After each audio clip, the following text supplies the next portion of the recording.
This is LBC from Global, leading Britain's conversation with James O'Brien.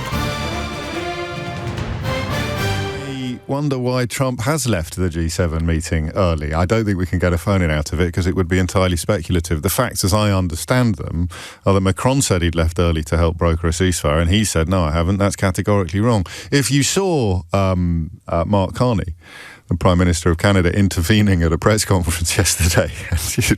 Well, I mean, I'd say it was quite humiliating for Donald Trump, but we now have to set that against what happened at the military parade that he had on his birthday at the weekend. So that has plumbed new depths of public humiliation. I was trying to think of the best phrase to describe what his face looked like, and all I can come up with, I may have absorbed this from someone else on social media, in which case I apologise, but will continue to pass it off as my own. He looks like a little boy whose birthday cake candles have just been blown out by someone else.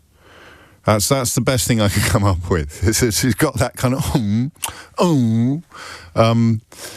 no one turned up. It made North Korea look like the most perfectly choreographed creator of public events in history, and the abiding memory will be of the Mango Mussolini's downcast expression, shall we say, as no one turned up to his party and someone else blew out the candles on his birthday cake. So I don't know why the President of the United States of America has gone home early, and I suppose you have to hope that it is in some way linked to an imminent ceasefire, although that has both been denied and seems currently unlikely. But we're not going to talk about that. We're not going to begin there this morning. We're going to begin with the story that is understandably dominating public discourse. Vinny's been in touch already. He says, good morning, James. I'm just wondering if anyone else is still thinking about Kirsty's call from yesterday's show. What a brave and talented woman. Imagine if she was leader of the opposition rather than the current incumbent, how different the conversation around grooming gangs would be.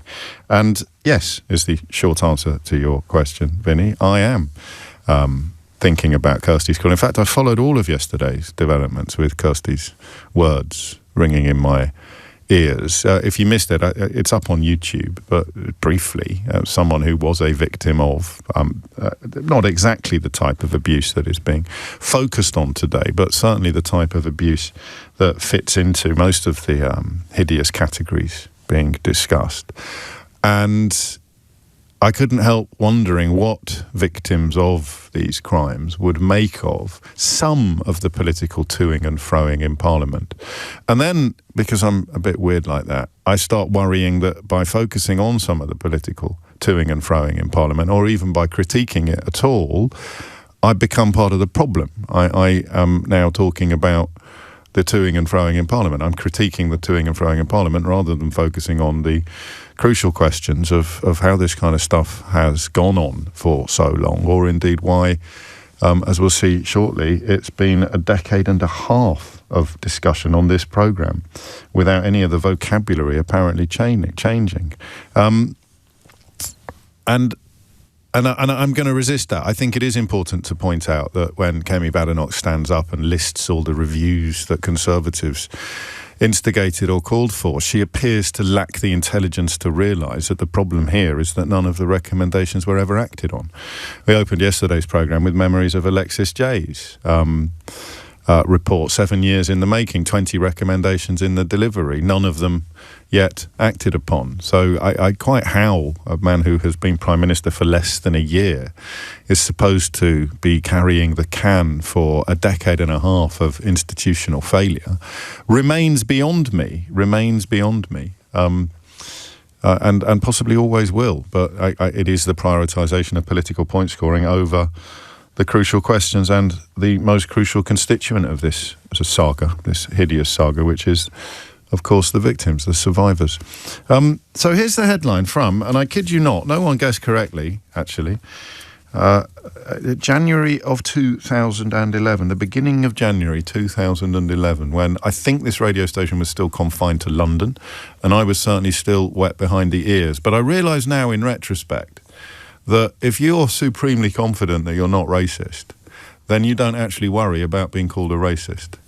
You know, the same is true of anti-Semitism, actually, in the context of our discussions about Israel. I read them out to you because occasionally they're either too ridiculous not to read out, or you sort of just want other people to be aware of the hideousness of what you're in receipt of every day. But if your conscience is clear, then you don't worry about being called a racist. So when we first started talking about what are now called grooming gangs, in January of 2011, oh yeah, isn't that mad? In response to a headline, a front-page headline that stated boldly, revealed, conspiracy of silence on UK sex gangs, most convicted offenders of Pakistani heritage, pattern of abuse across North and Midlands. It didn't even cross my mind that discussing this issue might lead to accusations or allegations of racism. And of course it didn't, because I'm not. And I wasn't. What happened in the intervening years is that people, for either personal gain or prejudicial bias, sought to turn it into a conversation about all people of Pakistani heritage, or all Muslims, or all brown men. And, in many ways, those people, those voices are the loudest in this country at the moment. It's why yesterday's conversation, that we may return to in the second hour, was about whether or not Keir Starmer has done the right thing, in that it does appear in some ways that he's bent to those voices, because what an honest politician and former director of public prosecutions might have done is put all of his energies into seeing that the recommendations of all the previous reports were actually implemented, would be properly implemented. But I'm holding back on that conclusion today, because we've now seen what Louise Casey thinks, and there are two elements of her report that are most pertinent to this element of the story. The first is that she didn't think we needed a national inquiry back in January, not least because she'd conducted one of the previous ones that delivered in 2015.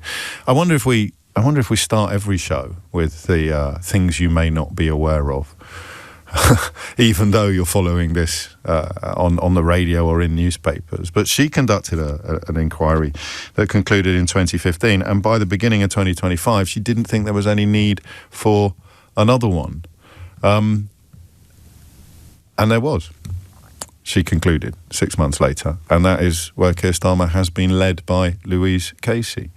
So, Again, I'm going to make the point. We were talking about this in 2011, and we were talking about the heritage of the plurality of offenders, and nobody called us far right or racist. So the only people, it seems to me, who have been labelled with those sobriquets are the people who have sought to make it about all people. I think about the Southport riots. Why on earth would you set fire to a hotel containing asylum seekers in response to misinformation, even if it had been true, about the identity of someone who'd undertaken a hideous crime? Now think about that for a minute. It's not a trick question. It might be slightly rhetorical. Why would public figures, why would politicians seek to be making sweeping generalised? Because the idea that if you come from a certain background, if you have a certain demographic, then you are guaranteed to behave in a certain way or to hold certain views, that is absolutely endemic to racism. It's intrinsic, sorry, not endemic. It's absolutely intrinsic to racism. I look at you, where does white supremacy come from? Where does apartheid come from? How does genocide work? You have to establish that somebody's the genetic accident, somebody's accidental background is a guarantor of certain behaviours, a guarantor of certain perversions and certain criminalities. That's true from Southport to South Africa. I can't believe it needs pointing out, but it clearly does. But here's the thing that's been clear since 2011. You can say that something is categorically not a guarantor of behaviour, but you can also talk about proclivity. You can talk about culture. I think I can remember the phone-in that we did that day. I certainly did this phone-in on several occasions. And it feels almost as if it's coming from a different era.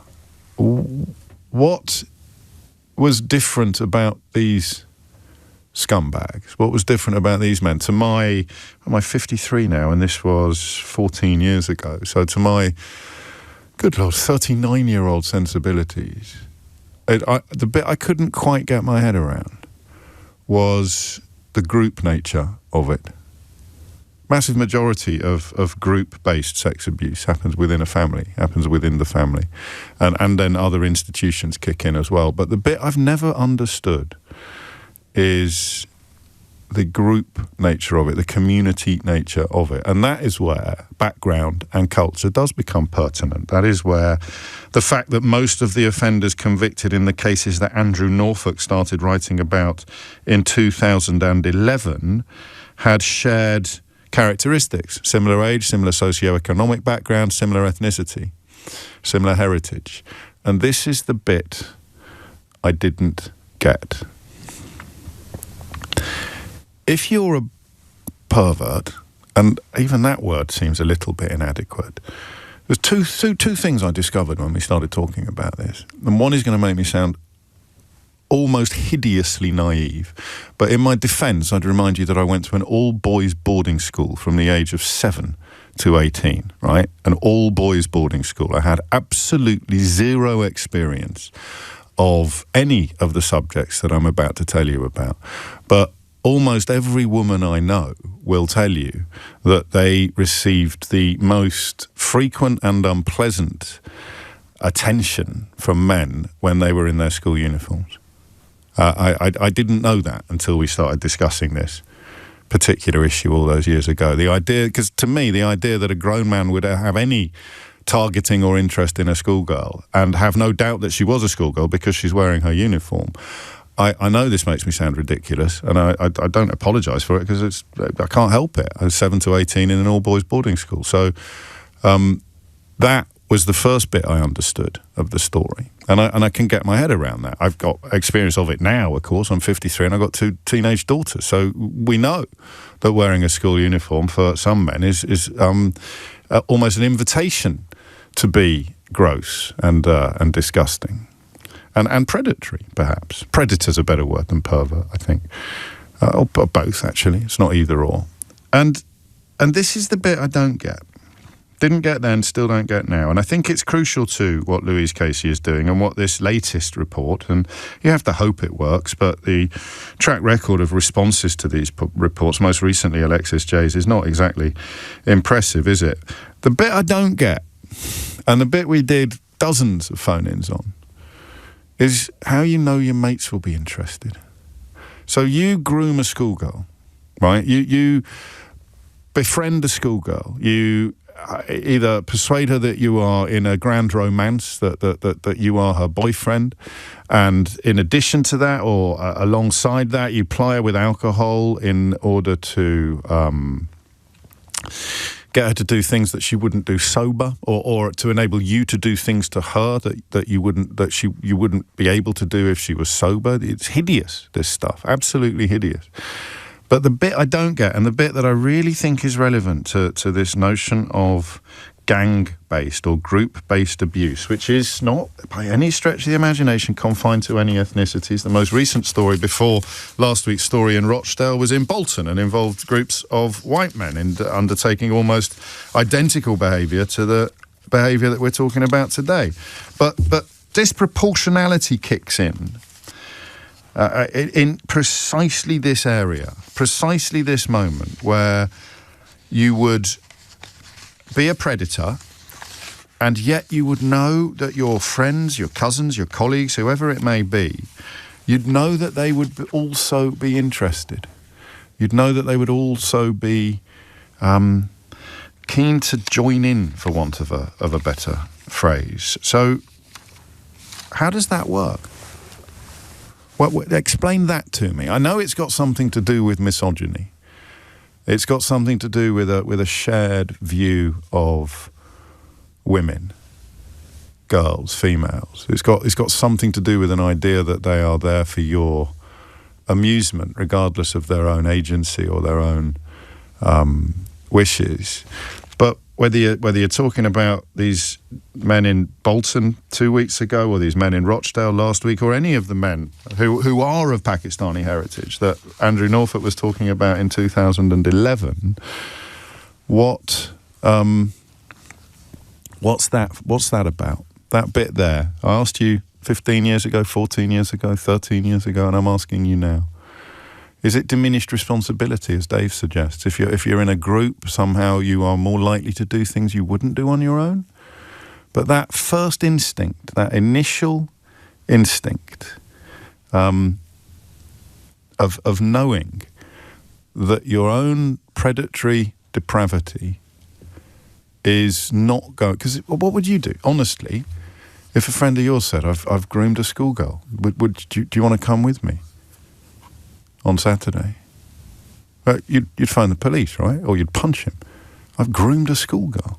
I don't know how naive I sound to you now. Oh, don't be daft, James. You know, when I was 19 or 20, we were all... or 14 and 15-year-old girls going to the local nightclub. I remember a caller telling us that she got abused or got taken home by a man from a nightclub when she was 14 or 15, having told her mum that she was staying at her friend's, and she thinks the taxi driver got the idea from her abuser. The sort of realisation that these girls were available, they were there. So that's the crucial question. I don't know who can answer it, to be honest with you. It's certainly not unique to any ethnicity or any group. Elements of what I suspect Louise Casey has discovered are unique to Asian heritage groups. So some of this apparent reluctance to... It doesn't really talk of cover-up or upsetting communities. It's more a claim that I didn't report it because... or I didn't investigate it properly because I didn't want to be called racist. Seems to me to be on the list, but much less important than we didn't investigate it properly because we didn't take these girls seriously. A former social worker on the programme yesterday used the word slag, and we let him because that was the word that was used by his colleagues to describe girls that were reporting the kind of crimes that were being committed. We spoke to Kirsty, who was pretty clear that she hadn't been believed or her complaints hadn't been taken seriously because she was in care. I thought that the casualness with which she dropped NFA into the conversation was heartbreaking, as if it was part of her quotidian vocabulary. NFA, no further action. It's just sort of an occupational hazard for a girl from her background. I said to her at the time, what breaks my heart most is the knowledge that a girl from my background, or my daughter's background, would have been treated very differently by the authorities. And so that's the problem. Well, that's one of the problems here, is that the desperation of some people to turn it into a conversation about immigration or about Islam or about Pakistanis has, if anything, put other people off having the conversation that we started having in 2011. That's why I think Starmer has probably got this almost entirely right. But here is the question, okay? If a man has groomed a schoolgirl, how on earth would he know which of his friends or family members would be keen to join in? And remember, you've got evidence of grooming in this country being conducted by a former member of the Rolling Stones. So again, it is important to remember that this is about being a man. It's about men. But in the case of that community element, the idea that you'd know that your friends, your family, your colleagues were keen to join in, that's the bit I want your help with. 0345 60 60973 is the number you need. I don't know what other question to ask today, because there's something unique about the fact that this front page that we started with goes back to 2011, and we sat here and had these conversations.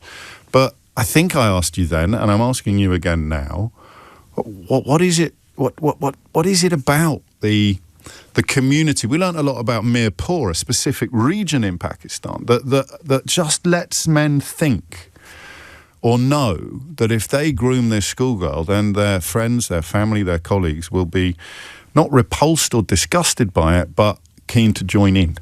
22 minutes after 10 is the time. 0345 60 60973 is the number you need. James O'Brien on LBC.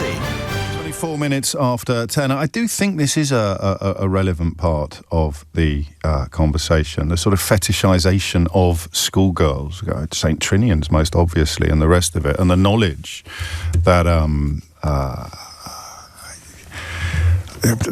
that girls in school uniforms are routinely targeted by men. But that seems to me to be of a different order from what we contemplate and discover when we talk about and learn about grooming gangs. And it's the gang element that I want to talk about first today. Talia is in Penzance. Talia, what made you pick up the phone? I think when I heard you saying about being confused, because I think I'm just looking at and I read the previous report with the Met. I don't know what's happened to your phone line since you spoke to the producer, but I'm just going to try and fix it and get you back on shortly. 25 minutes after 10 is the time. Apropos nothing in particular, this is quite an interesting comment from Matt, who's in Northampton. He said, I'll read it in a minute because Talia's back. Sorry, Talia, where were we? That's okay. I was just going to say that I think from my point of view, and reading the previous case report about the Met, the widespread nature of misogyny, and actually just thinking about that fact that so many, it is a hatred of women. And I think once you get to that, I just think it's for no reason, just like what you're talking about with white supremacy and racism and things like that, no reason, but the value of a woman is so low that people don't care. And remember, in the 90s, rape in marriage, property, women were property, that could happen. I think there are people that just hate women, and that's normal. That's a normal sort of accepted belief. And I think if you look at a woman being killed, and that happens at the bottom, that's normalised in our culture sometimes. Say that bit again. Sorry, the line went down again. Okay, I'll try and keep still. No, sorry, it's not your fault, Talia. It's It's the phone line, and if I can't hear you, and I've got great headphones on in a multi-million-pound studio, so it would be an even more frustrating experience for people who don't have that sort of technological support. We may get you back on. Plenty of people waiting to talk. Obviously, it takes a little bit longer to prepare people to come on air during a conversation like this because there may be a need for trigger warnings and sort of a little bit of impromptu counselling as well. But that question is central to today's discussion. The difference between a lone predator and a man who is confident that his crimes, when his friends find out about them, his friends will want to join in. I don't know if I need to keep apologising for being naive, but that has always been the bit of the story that I find most hideous. It was the element of the Giselle Pellico story that I couldn't quite get my head around as well. The idea that you could invite men to do those things and that a queue would form that was so long you couldn't see the back of it. Margaret's in Catterick in North Yorkshire, and I think we should give a quick heads up that you're going to share some pretty hideous detail, Margaret. Yeah, I'm sorry about that. That's all right. I used to be a teacher in Manchester, and it's difficult to say I disrupted a paedophile ring, but a child disclosed sexual abuse to me, and I reported it, and by the time that everything had been checked and done, we found out that it was a massive family, an extended family group. They all lived in houses next door to each other or across the road from each other, and when the police raided the place, there was the top. You can imagine what old houses are like. Terraced houses. The police raided it, and they'd knocked through the attics of 4 or 5 of the houses to make a video film studio. Oh no! And so, the thing was, there were members of staff at the school when obviously it came out said, "But I taught his cousin. I taught her. It was boys and girls." And it turned out that it was just a massive family group spreading out across the whole city. And they were using family friends. It was as if they had grown up together, the adults had grown up together and knew that this was possible and just extended and extended and extended. It was massive.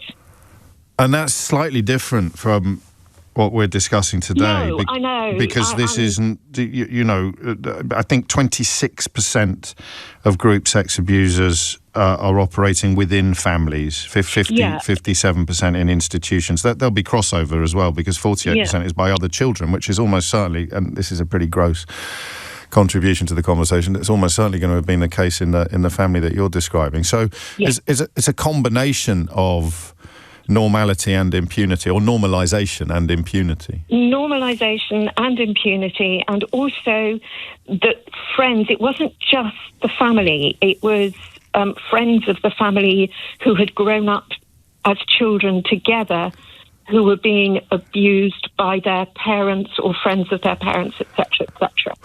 What did you do? Did you go to the authorities? Oh, gosh, yes. And oh, gosh. You blew the lid off it completely? Well, I went to my headmaster, because yes. that's what you do. We're going back a few years, of course, James, of course. Yes. And he reported it. Social workers came in. It was very, very messy. The child involved would only talk if I was there. Right. So I was going along to... I was the responsible adult. And then eventually the police raided places. I made a written statement. I was due to move to another school. Right. This all happened within 4 or 5 weeks of me of the end of term. And you know how things are in schools. Of course. And I had to move and I had to leave. I was moving a couple of 100 miles away. And I wasn't called back to the court case. Right. But I did find out that it was semi-busted. Okay. But not totally. Because you need the victims to give evidence. That's usually one of the big obstacles to these kind of prosecutions. Well, yeah, and also once they'd raided the house, they'd got all the stuff, and then the mother of the wee lad that I was dealing with suddenly disclosed that she had breast cancer and was going to die. Okay. And so they dropped everything. Now, what I'm trying to say is that this is, yes, as you say, it's cultural, but the men and some women involved knew that they were safe because they'd been doing it for years. It was generational. And that's how you'd have that sort of communal element to it. Another grim story in the news today, actually, albeit that it's historic, and the Church of England apologising to 3 sisters who say that they were fobbed off after reporting historic child sex abuse claims, and they involved abuse as young children by their father, a female church warden and a male curate, in nighttime sadistic rituals at a church in northeast England. And your problem sometimes, and I discovered this when we started having these conversations 15 years ago, is that when you reflect upon the what's the word that you want? The likelihood of abusive behaviour being passed down generations. It sounds like you're making excuses for abusers, but there is an increased likelihood among abused, past tense, to become abuser in the kind of context that Margaret is talking about. Not, I don't think, in the kind of context that we're talking about. Not the stories about grooming gangs, and more specifically, the stories that Andrew Norfolk started reporting on in 2011 about grooming gangs of men of Pakistani heritage predating on young girls in this way. A lot of you, I sometimes have to do a quick double take to remind myself why you're sending me certain things, but a lot of you pointing out Britney Spears' outfits when she came to public attention. This really, really kind of elephant in the room sexualisation of schoolgirls. It's got to be partly intrinsic to the story. It's a message of sexual availability that has been commercialised by men on the backs of young girls. 10:33 is the time. Thomas Watts is here with your headlines. James O'Brien on LBC. 36 is the time. James is unhappy. He says it's getting ridiculous. Every time someone calls up talking about an ethnic culture, you bring up a Catholic English example. What are you trying to do? Asked James, bless him. I have a conversation about grooming gangs, particularly the predominantly Pakistani heritage grooming gangs that Andrew Norfolk started reporting on in 2011, and examine their behaviour in a way that doesn't lazily conclude that your heritage will create a proclivity to commit certain types of crime. What are you trying to do, James, by suggesting that we shouldn't talk about certain sections of society who undertake this kind of criminality? Why do you want to protect them? Why do you want them to avoid the spotlight? Why do you want these poor girls, who are one of the top 10 stories on the BBC today, these women, to whom the Church of England has just apologised for fobbing them off after reporting historical child sex abuse claims? What is it about them or their abusers? The religious figures, the church warden. What is it about them that you think deserves different treatment from the scumbags in Rochdale that were in the news last week. That's not a question I can answer, mate, but I suspect that you should probably have a go. I said to you yesterday, and I'm sticking with this, it's one of those little observations that unlocks a lot of the complicated stuff for me, is that there are institutional responses to people coming forward with accusations of child sex abuse. The first is not to believe them. And that is true everywhere, and it's not just children, of course. Adult victims of rape will tell you things are getting better, but there's still an incredibly long way to go, and the conviction rates are close to negligible. The percentage of people who come forward with an allegation of rape who end up seeing somebody convicted for that crime is, vanishingly small, horribly tiny. So response one of society, whether it is the authorities or social workers or even family members, response one is scepticism. I don't believe you. Creating a world in which victims of child sex abuse will be believed, or know that when they come forward they will be believed, should have been a top priority after Louise Casey's first report that came down in 2015, or indeed Alexis Jay's report that came down a couple of years ago after 7 years of investigation. The problem is that some people lie, and some people jump on the people that lie as a reason why we shouldn't offer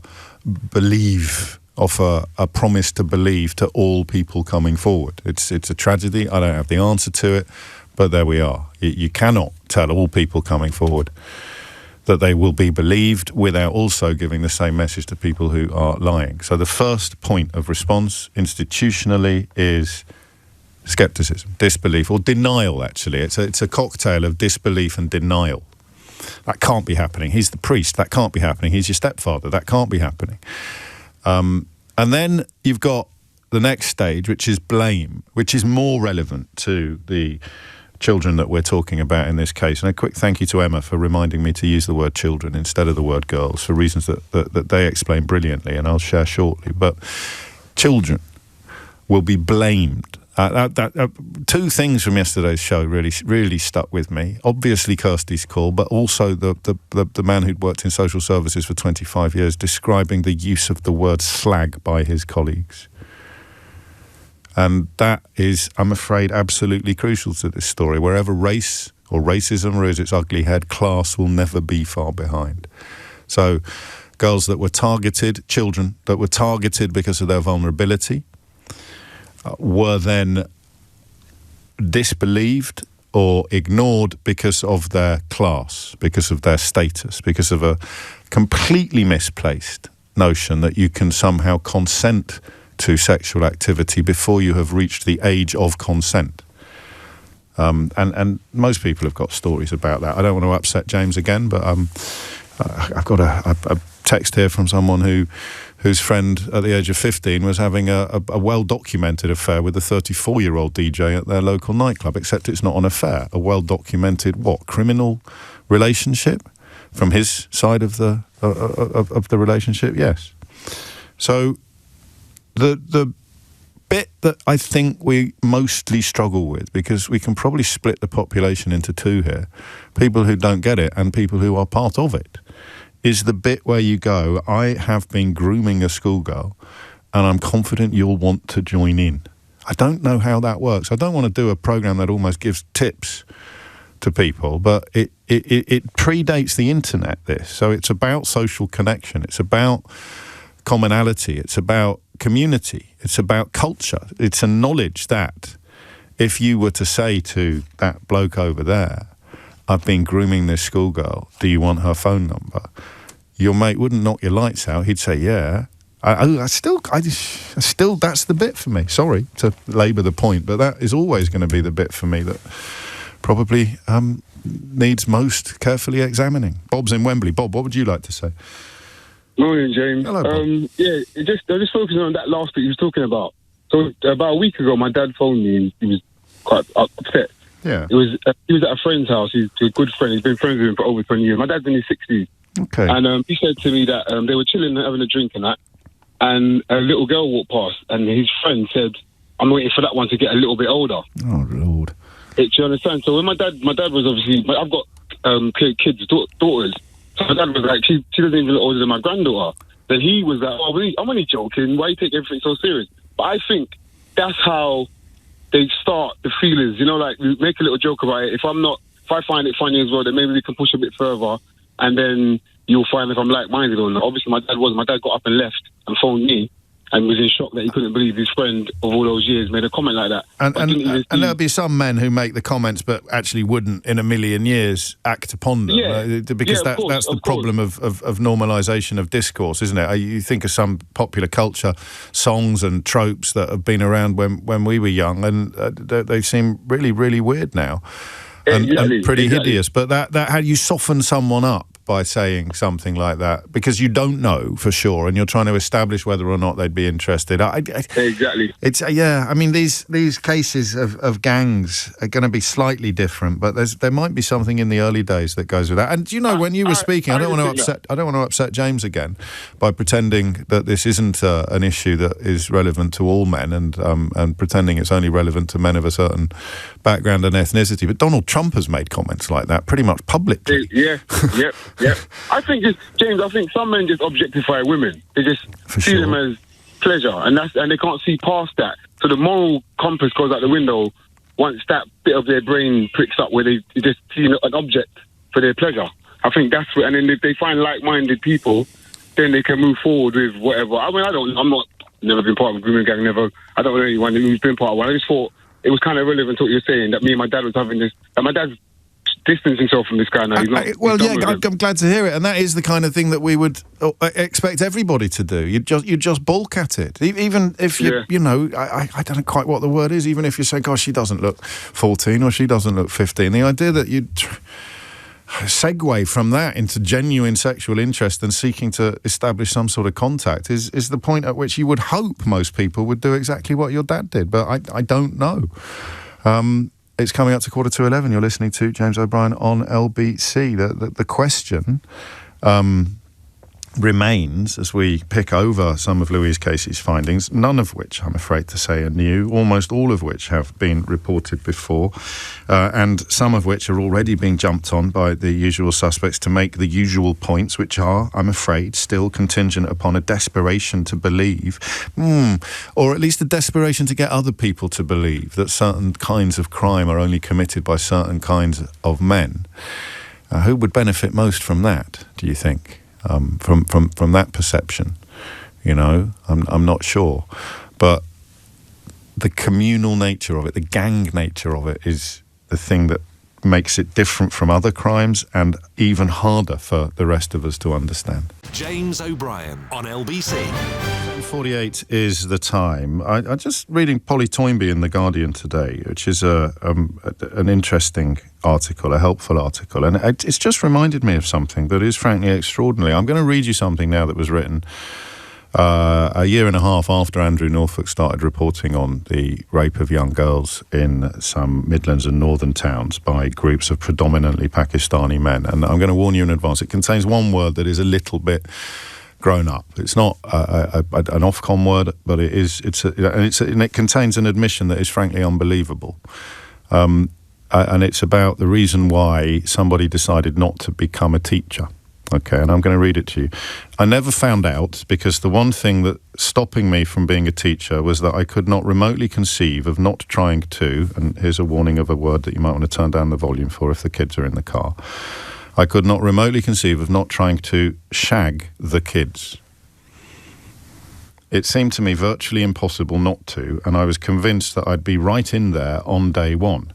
We're talking secondary school level here, by the way, and even then I don't think I'd have dabbled much below year 10, as it is now called. I just think we ought to clear that up early on.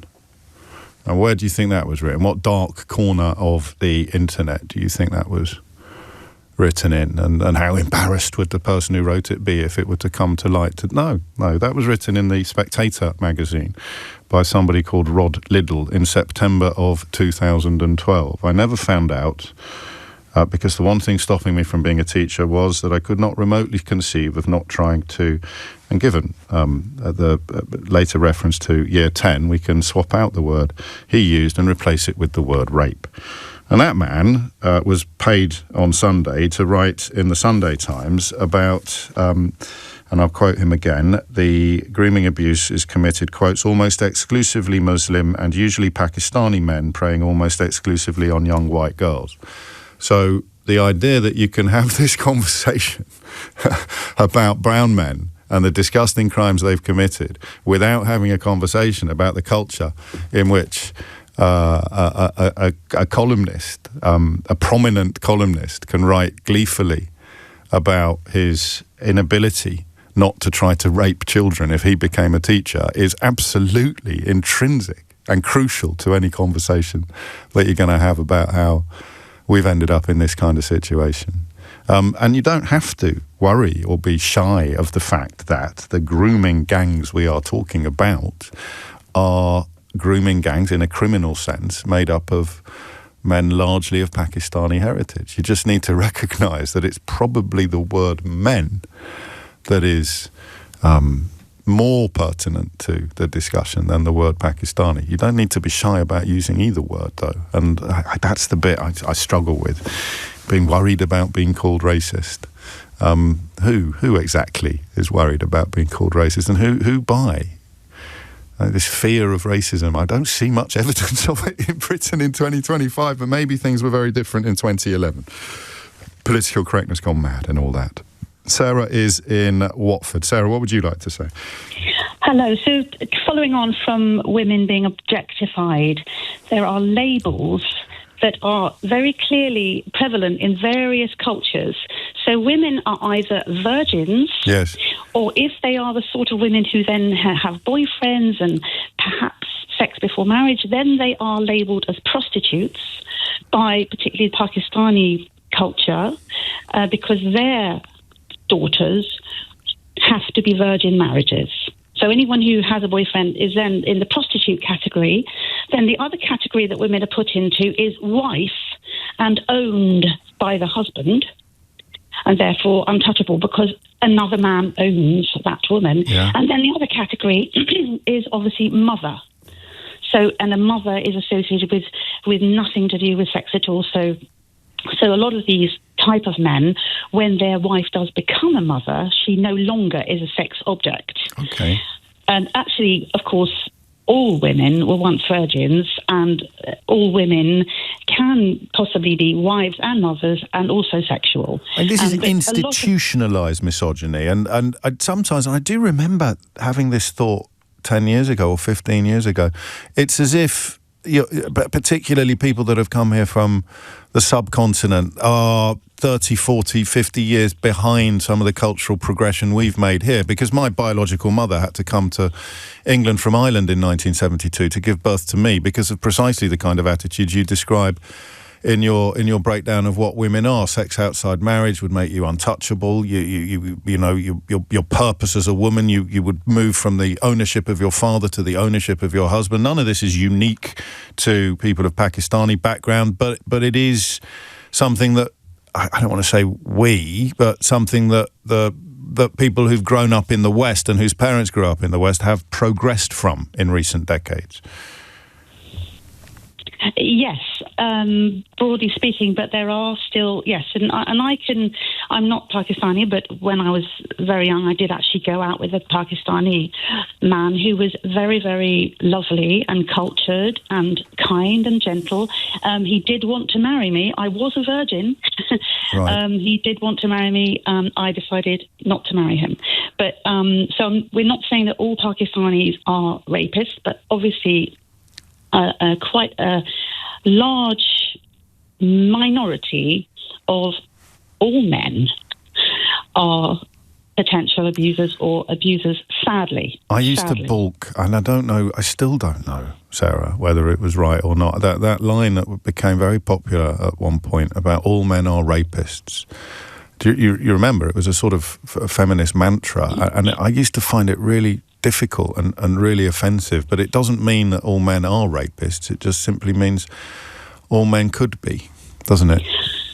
Well, I don't think all men could be rapists, actually. Nor do I, but that's what the mantra meant, I think. In my experience, that is not the case.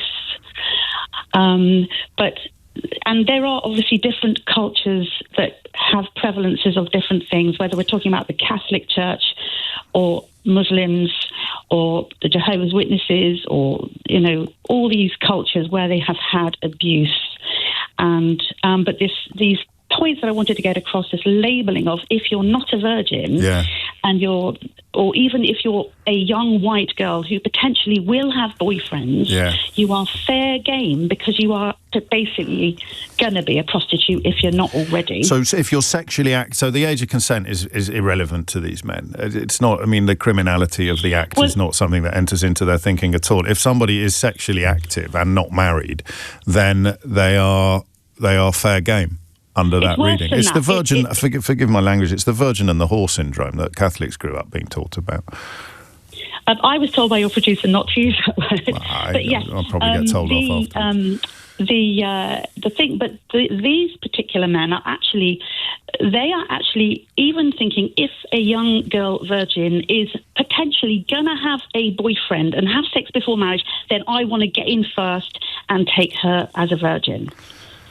Yeah, that might be an element of it as well. And again, it's not unique to any demographic, but in terms of cultural progress and shifts, it's more likely to be an imported attitude than a homegrown one, because of the effort since I was born in 1972 that Ireland and the United Kingdom have put into being a little bit more forward-looking and a little bit more progressive. Sarah, thank you. I just read you that message from Emma because it focused my mind on a couple of things that I probably hadn't properly registered. Not to nitpick, but I'd personally like it if we all stopped saying girls and started saying children, because that's what they are. I grew up immersed in not just the misogyny of the 80s and 90s, but the stew of misogyny that was older music and the amount of songs along the lines of Little Girl, Get in My Car. We're still used to thinking of, quotes, girls, end quotes, as, quotes, sexually available, end quotes. They're children, even at 13, 14, 15, 16.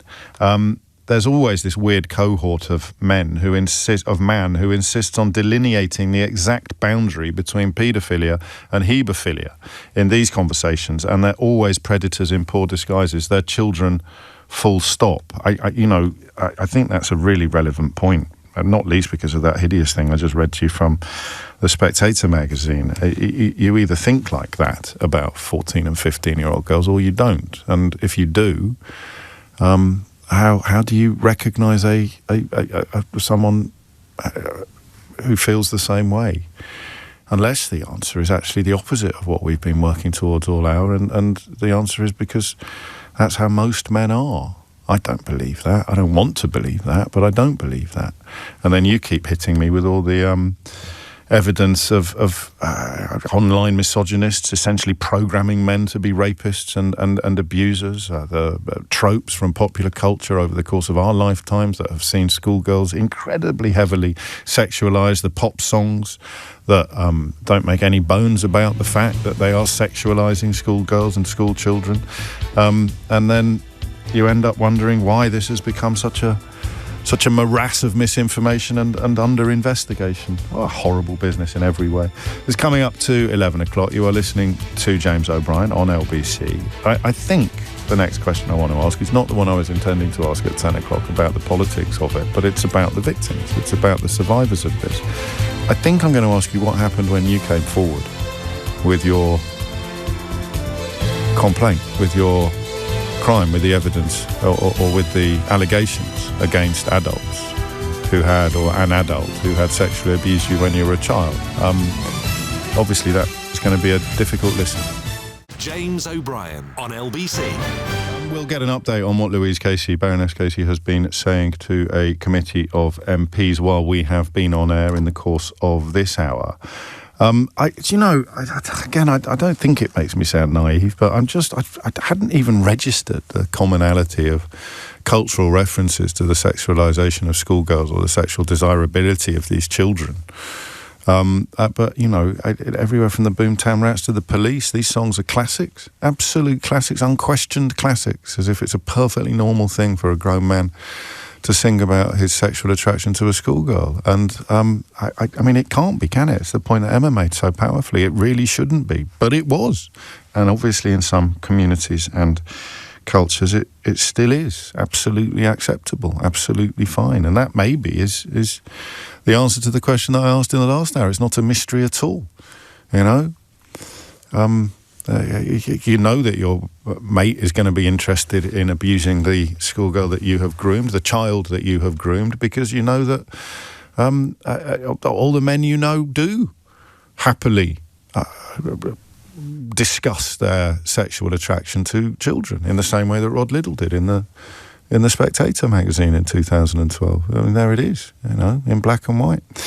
4 minutes after 11 is the time. So against that backdrop, I'll take some more calls on the question I was asking in the first hour, because there are some great contributors waiting. But I think, want to go into the very heart of the matter.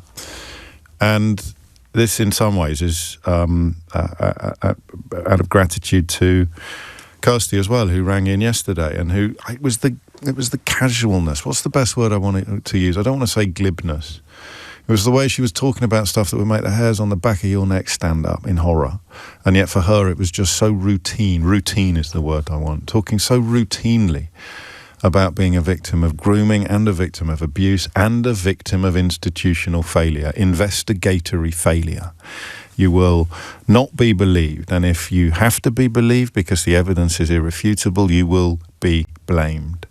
You will be called a prostitute, which was actually the word used in the Rochdale case last week. You will be called a slag, which was the word used by a man who worked for 25 years alongside social services on this programme yesterday, describing his former colleagues' utter indifference to the plight of some of the children in their care. And then at the opposite end of the problem, people who really do care can't do anything. What do you do with a child who is so determined to get into a car with their abuser and to disappear into the night that they're going to climb out of a fire escape at their children's home? You can't lock them up. That probably the call I remember most, apart from the calls from survivors and victims. The call I remember the most was a bloke who was still in pieces about his failure to protect the children who'd been in his care when he ran a children's home.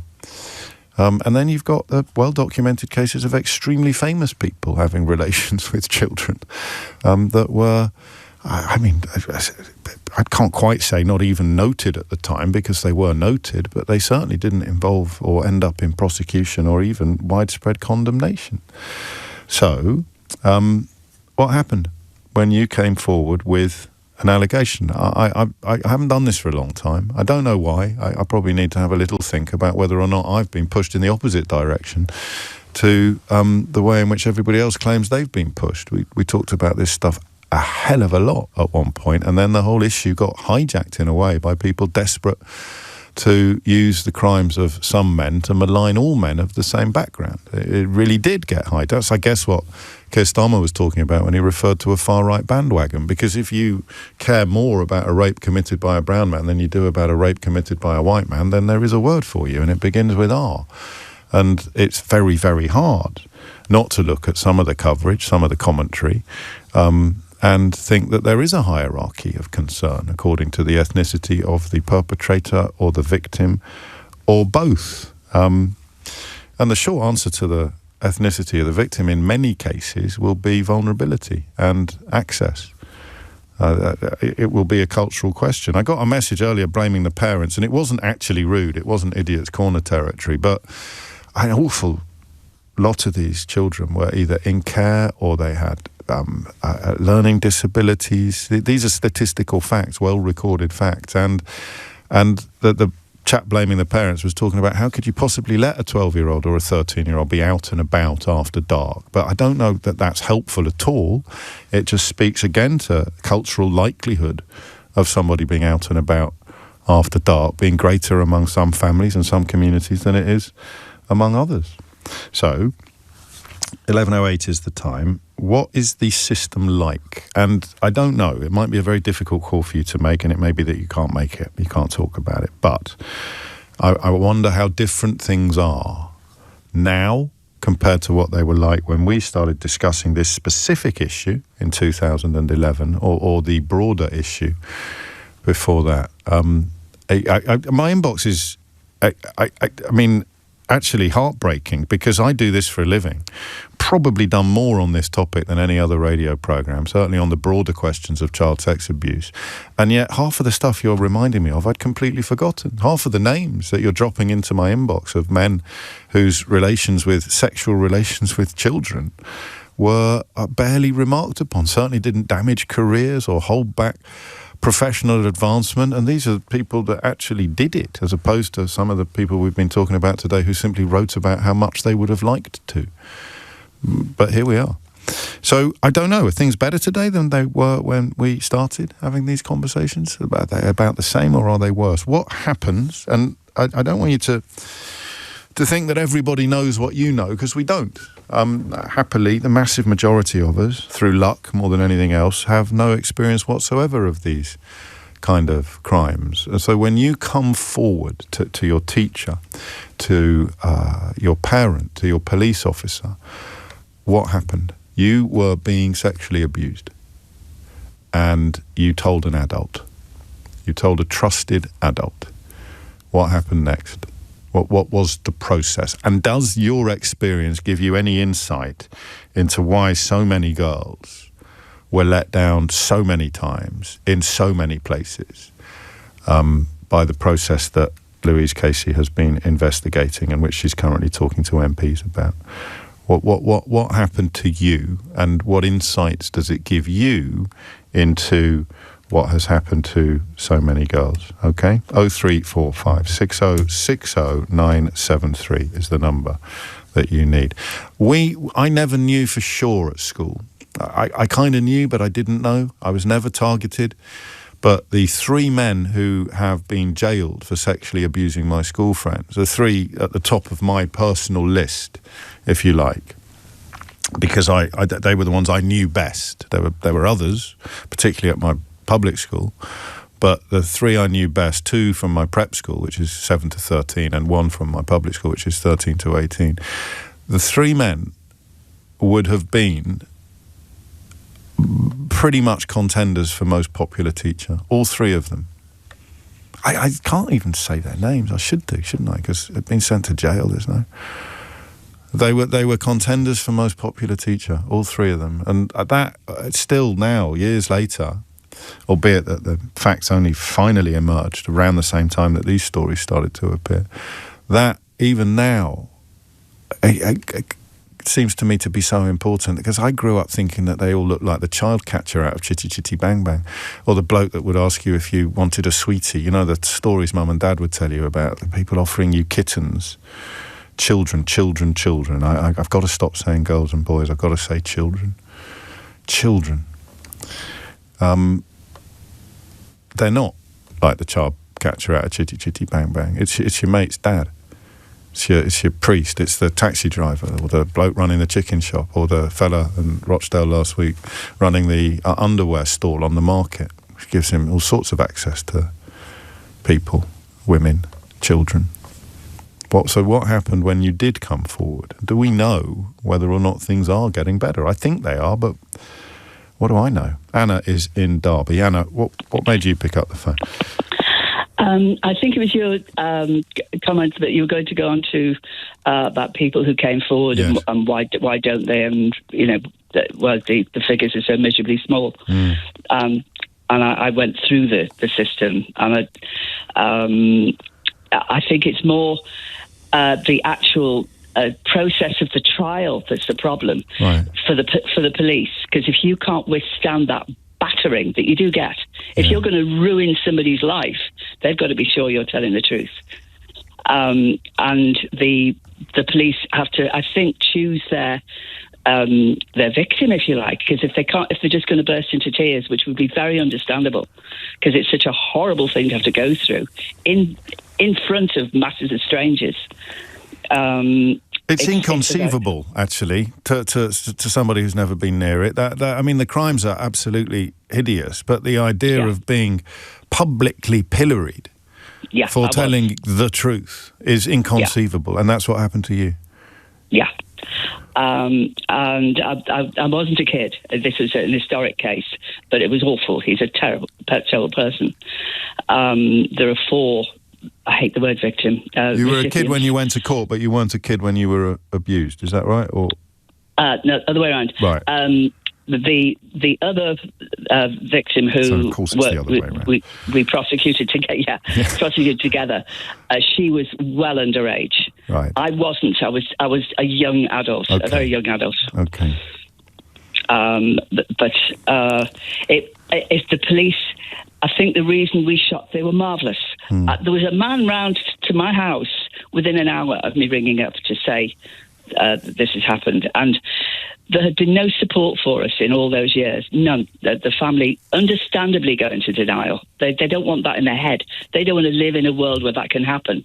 They don't want to know that the boundaries that should be sacred, I feel tearful, can be just pushed through with a quite gently with a fist, and you have no boundaries, you have no protection. And people, we stay alive with the belief that we're going to be safe. And that's removed from you. When you did come forward,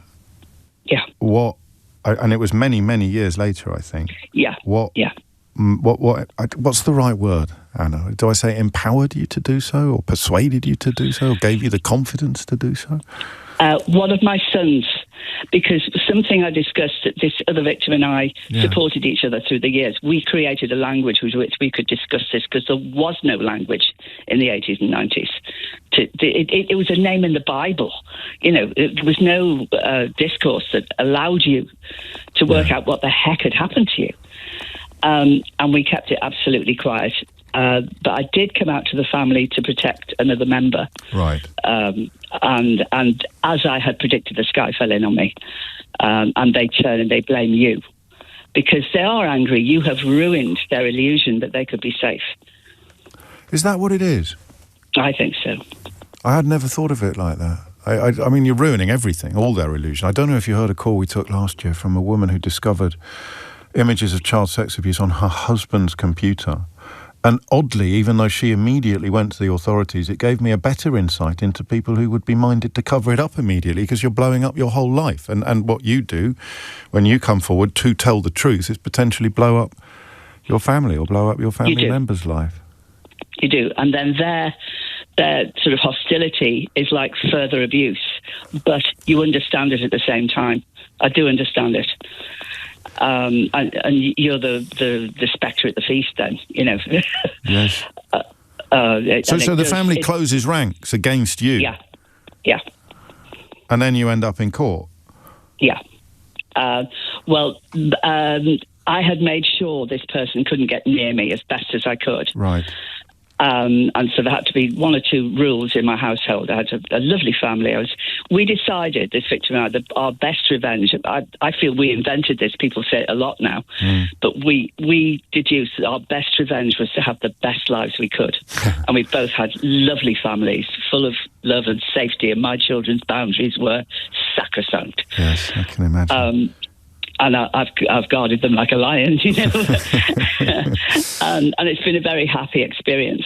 And one of them, they're all adults, I went on holiday with him, and he said, "There's this uncle you keep leaving out. What the heck, Yeah. And I said, "I don't want it in your head. I don't want it in your head." He said, "Well, the other two know something." "Yeah, but you don't need to. You're younger." He's a lovely but very stubborn man, and he made me say, and looking into his eyes for the first time, I saw righteous indignation on my behalf. Oh, from your boy. Yeah.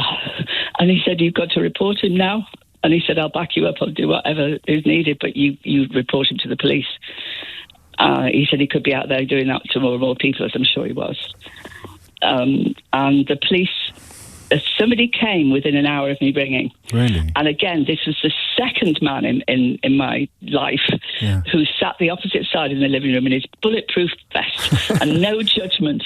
And it was so marvellous just to be able to talk. He knew they'd got a bad man from what I answered. Yeah. And as to making it up, which is that, it would be easy to make it up, because, of course, you have no witnesses with rape. There's no, that by its very character, there can't be a witness. Yeah. So they've got to have a very sturdy victim who will, because the only system we've got is that system where the defence will take you apart and make it your fault. And that is the system that we need, of course, because of that old adage about it being better for 10 guilty men to go free than for one innocent man to be punished. An adage that I struggle with, but it's the basis of our judicial system. And you were, to use your word, you were sturdy enough. Yes, and they estimated that. I rang the other victim, who wasn't in the same country, and she just said, tell me where and when. Wow. And luckily she had diaries that she'd kept when she was 13, which CPS wanted. And this was 30-odd years later? Yeah. Which is absolutely crucial to the conversation about Louise Casey's report, because this reopening of cases that may have been unsatisfactorily investigated, yours wasn't investigated at all, but there's no time limit on this. I really think people listening who may have had, God forbid, similar experiences or have come forward and not been believed or not been properly investigated need to understand that this is a commitment from government now to actually go back in time, to go back decades in pursuit of perpetrators. Well, if I might say, James, yes. The important thing of that was we found out later he had gone on. Yeah. He was still that person doing those things. So it was very important that we did, as my son had said.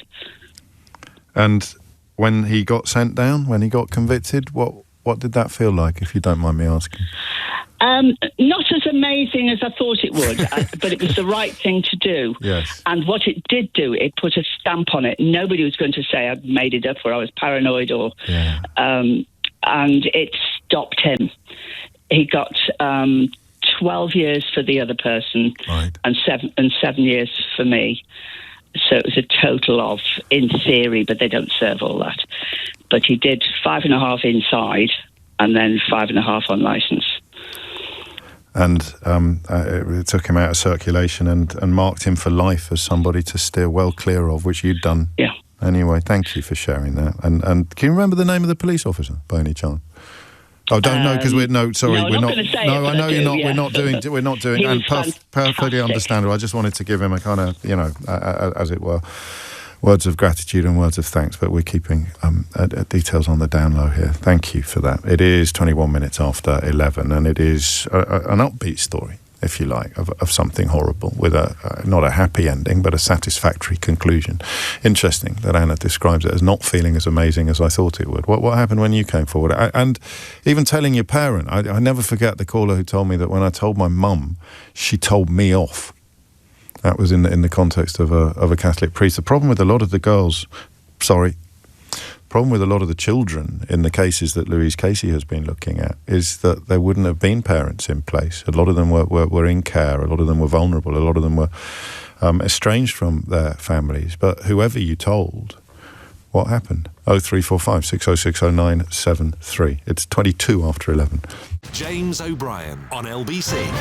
11:24. You've got the institutional failure, whether it is down to snobbery, for want of a stronger word, about the victims, whether it's down to reputation protection, a deep desire, a denial of what you're being told, because it will blow up your life, it will blow up your family. I'd forgotten that amazing woman who discovered the images of child sex abuse on her husband's computer.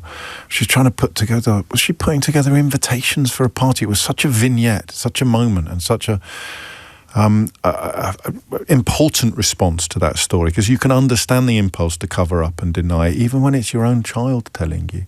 So there's a lot going on here, and a lot of Louise Casey's recommendations speak to society as a whole.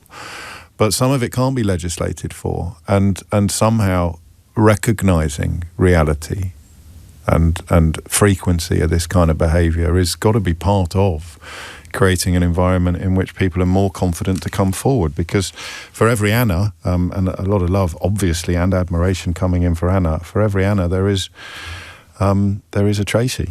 Hi, James, I don't want to ring in. I was sexually abused by my friend's uncle. He sexually abused her too. He took our virginity when I was 14. I'm 50 now, so many years ago, and I've never told anyone, and I still don't want to. I don't know why. So that is, I don't know why either, but it might have something to do with the fear of the reception you'd receive. Vanessa is in Glasgow. Vanessa, what would you like to say? Hi, James. Hey, Vanessa. I was 13 when I came forward. He was a neighbour. He tried to pin me to the bed while his family was downstairs eating dinner. Girl. I left, and I'd had nightmares that night. The next day, my mum took me to the police station, and I made a statement. So you told your mum? Yeah. And she believed me. Gosh. And she took me to the police station. When I told them my story, they started to ask about other incidences. And I said, yeah, you know, he used to put his hand on the small of my back, or he'd give me hugs, or he'd put his hand on my knee. And I didn't realise that these were significant. So that was the first time I actually heard of the term grooming. Right. So in the course of me telling my story to the police, other members of the community, grown adults, went up to the police station saying that I was the daughter of a lone parent, that I was making things up, that I was attention seeking, and he was an upstanding member of the community, and she's trying to ruin his reputation. I'm sorry. For months, my mum had to endure people on the estate calling me attention seeking and a whore and this and that at 13 years old. Yeah. We got a phone call from the police about 5 months later, after hearing nothing, saying that I was deemed as not credible as a witness. I'm sorry. Because as a child, I didn't think that it was necessary to document every time this man touched me. That's why Anna said, I didn't recognise the importance of it at the time, but she said her friend had kept a diary, didn't she? She kept a diary of everything that had happened. Exactly, and not because it was deemed as innocent. You know, he'd give you a hug, or he'd put his hand on you.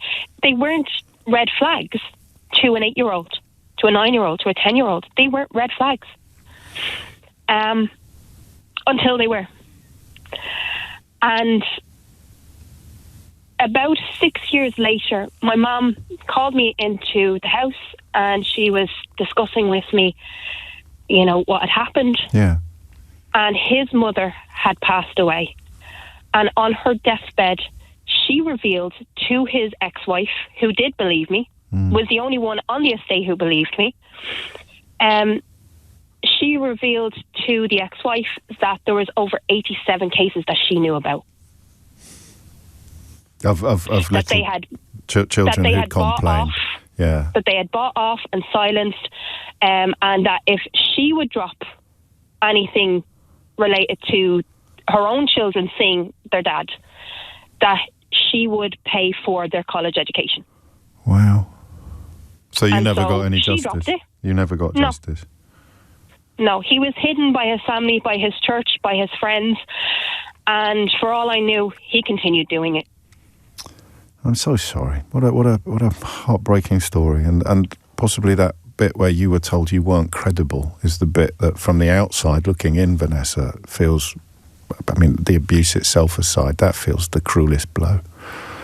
It was devastating. It was truly devastating, because you're always told as a child, speak up if this happens to you. And when you do speak up, you're not credible enough, because you haven't documented, because you haven't had the peace of mind as a child to document when an adult touches you, even innocently. And it's still with you now? Of course. Of course. Every event, big event in your life impacts how you act as an adult. My child, I have a 3-year-old. The only people that are allowed near him is me, my partner, and his mother. And he goes to nursery, and I'm very diligent about him being in nursery. Of course. I am very diligent I don't trust people anymore.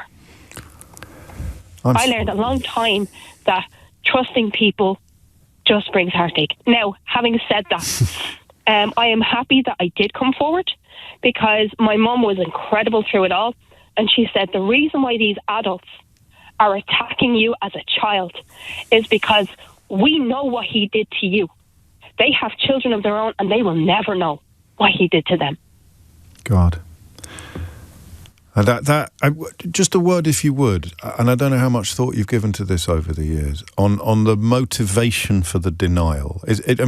sometimes we just don't want to believe the really horrible stuff because it shakes the foundations of our own existence. And he's a big pillar of the community, and if you're a member of the community, if the pillar gets knocked down, it shakes the foundations of your own life. I'm not expecting you to be generous to any of the people that abused you. I meant verbally, or called you a liar, or insulted you. But do you understand that desire to keep a lid on things? I do, and it's the fear of, well, what were you doing that you didn't see this? So I can understand why people are so frightened to, first of all, believe. So if I acknowledge it happened, I'm complicit in a way. Why didn't you notice? Why did I? God, I'd never. Yeah, because if you think about it, James, 86 children were abused by this man that we know about. Yeah. So all of the girls, one of the reasons why I came forward was because there was other children on that road going into that house who had no idea of the man that he was. And if I could save one of them, then it was worth being called all of these names. I'm sure you did, even if you were getting it in the neck from people on that. It was too late to save me. It was too late to save you, but some mums would have kept their child away from him as a consequence of what you did. Exactly. Or they would be more guarded, or the children would understand and they'd be watching out for his behaviours. If I could save someone else, then it was worth going through all of that. Well, I'm sorry that it fell to you to do it, obviously, and that you were in a position to do so. But this again, and I make no apologies for tying it back to the story that's under discussion today, and that this is why you go back 10, 20, 30 years later. A classic case there is someone whose allegations were not properly investigated, and it's never too late. And again, I'm not quite sure what balance I should be striking between pointing out the politics of it and recognising the horror of the experiences of our callers. But it was a former Prime Minister who not long ago described investigations into historic child sex abuse as, and I use the words that he used, spaffing money up the wall. That's how Boris Johnson would describe Louise Casey's desire to reopen various cases involving historic allegations, and that's what Vanessa's experience is. 11:33 is the time. Thomas Watts has your headlines. James O'Brien on LBC. A slightly strange unfolding of events at the moment. Louise Casey has been at great pains this morning in committee at the Commons to warn against politicisation of her report, and Keir Starmer's subsequent calling for a sort of umbrella, a national umbrella, to be raised over various local inquiries that continue. Crucially, they will have statutory powers. And almost before Louise Casey has sat down, Kemi Badenoch has thrown a press conference. We'll find out a little more about what's been going on there from Aggie Chambray, our political correspondent, shortly. But we focus for the time being on people who did find the courage to come forward, perhaps even the kind of people who will be the beneficiaries, for want of a better word, of Louise Casey's report. 800 cases already reopened and involving grooming gangs, although we will have the wider conversation as well.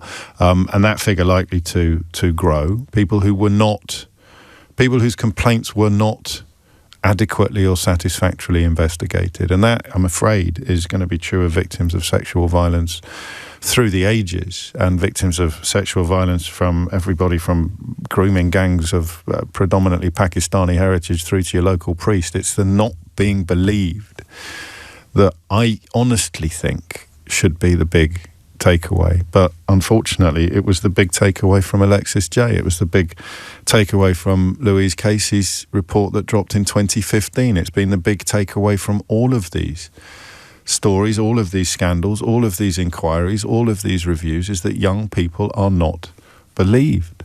It's a little window after the showbiz chapter in this hideous story, after it emerged that people like Jimmy Savile and Stuart Hall and others had been using their celebrity and status and their position to abuse children. There seemed to be a little window where the mood would change, where the environment would change, where somebody writing in the Spectator magazine about how, had they become a teacher, they wouldn't have been able to stop themselves from raping children might have been considered persona non grata even in the UK media. And I don't know why that window shut.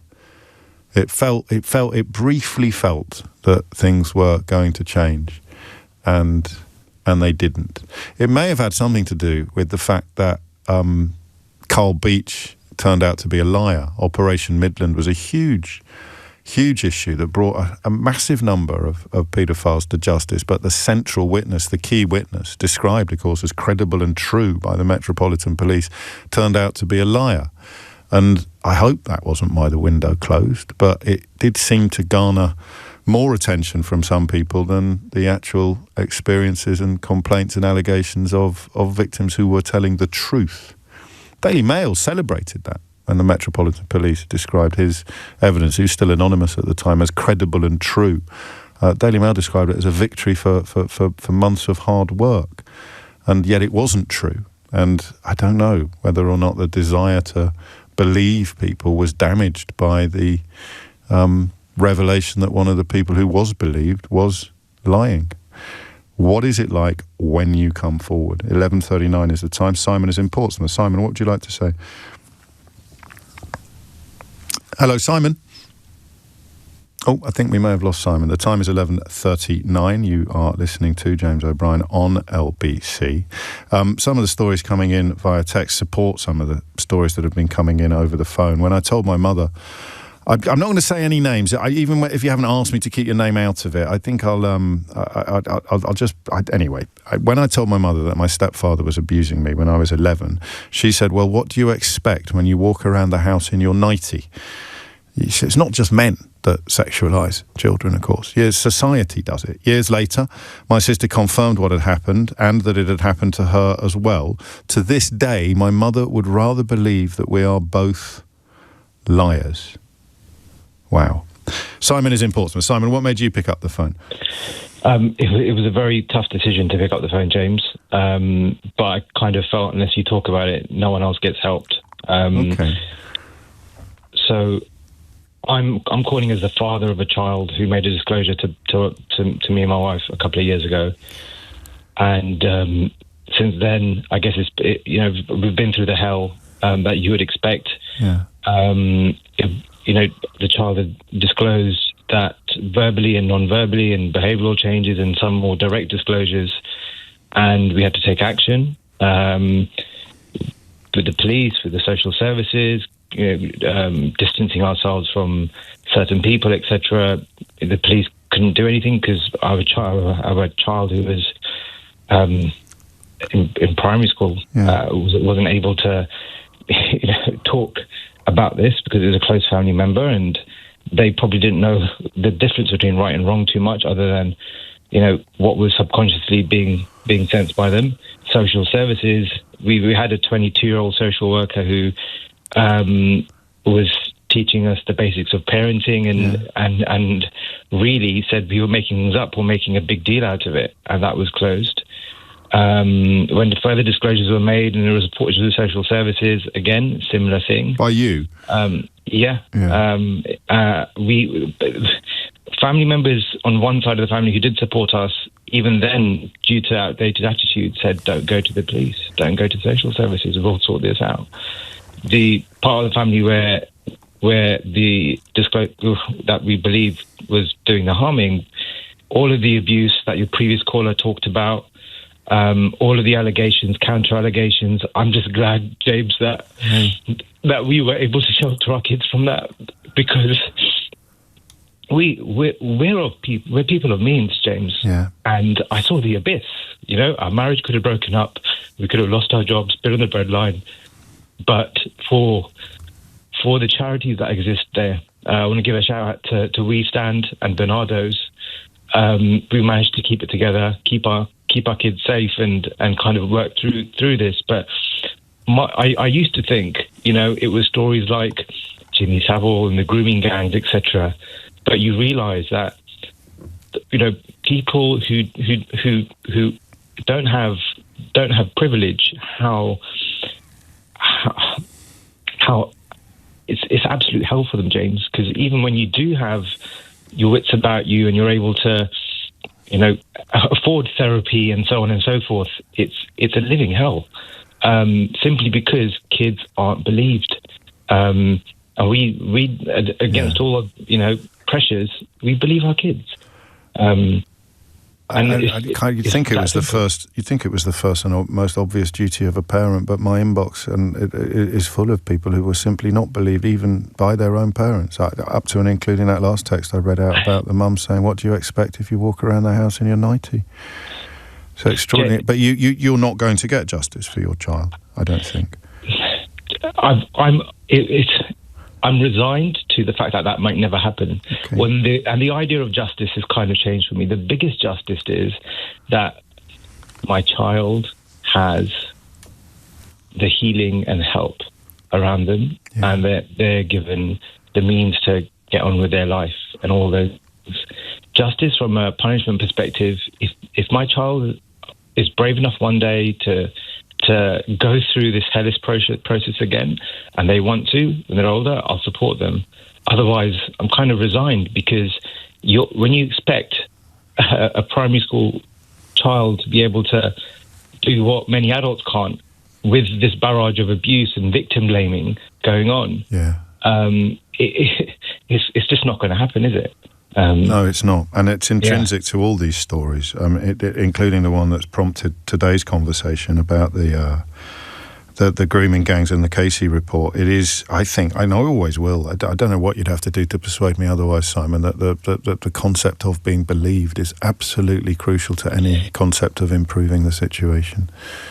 James, one's mental health or existence cannot be maintained if you're not believed. Like, I'm a fairly robust adult, sure, and it's taken a lot of therapy to get through stuff. And even then, these sort of ghosts of not being believed come back and haunt you in the most basic of circumstances. So I can't imagine what that would be like for a child, James. It really would destroy a life forever. Well, you heard Vanessa being described as a not credible witness, and I don't know whether she realised how poignant it was when she then described how carefully she protects her child and how she has lost the ability to trust people. Yeah, absolutely. Not because of the abuse, but because of the disbelief. Yeah, and the thing is, James, this stuff haunts you because you begin to see it everywhere.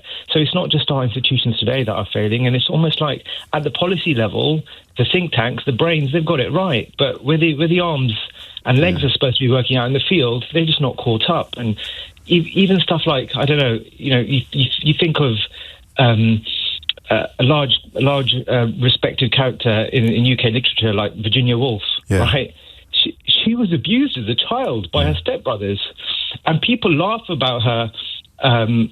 She took her own life in the end, of course. Yeah, she took her own life in the end, and they laugh about her being sort of loose and kind of sexually promiscuous as an adult. And it's like, oh, guys, connect the dots here. Please connect the dots. And if we can laugh about this, about things like this, we have no hope.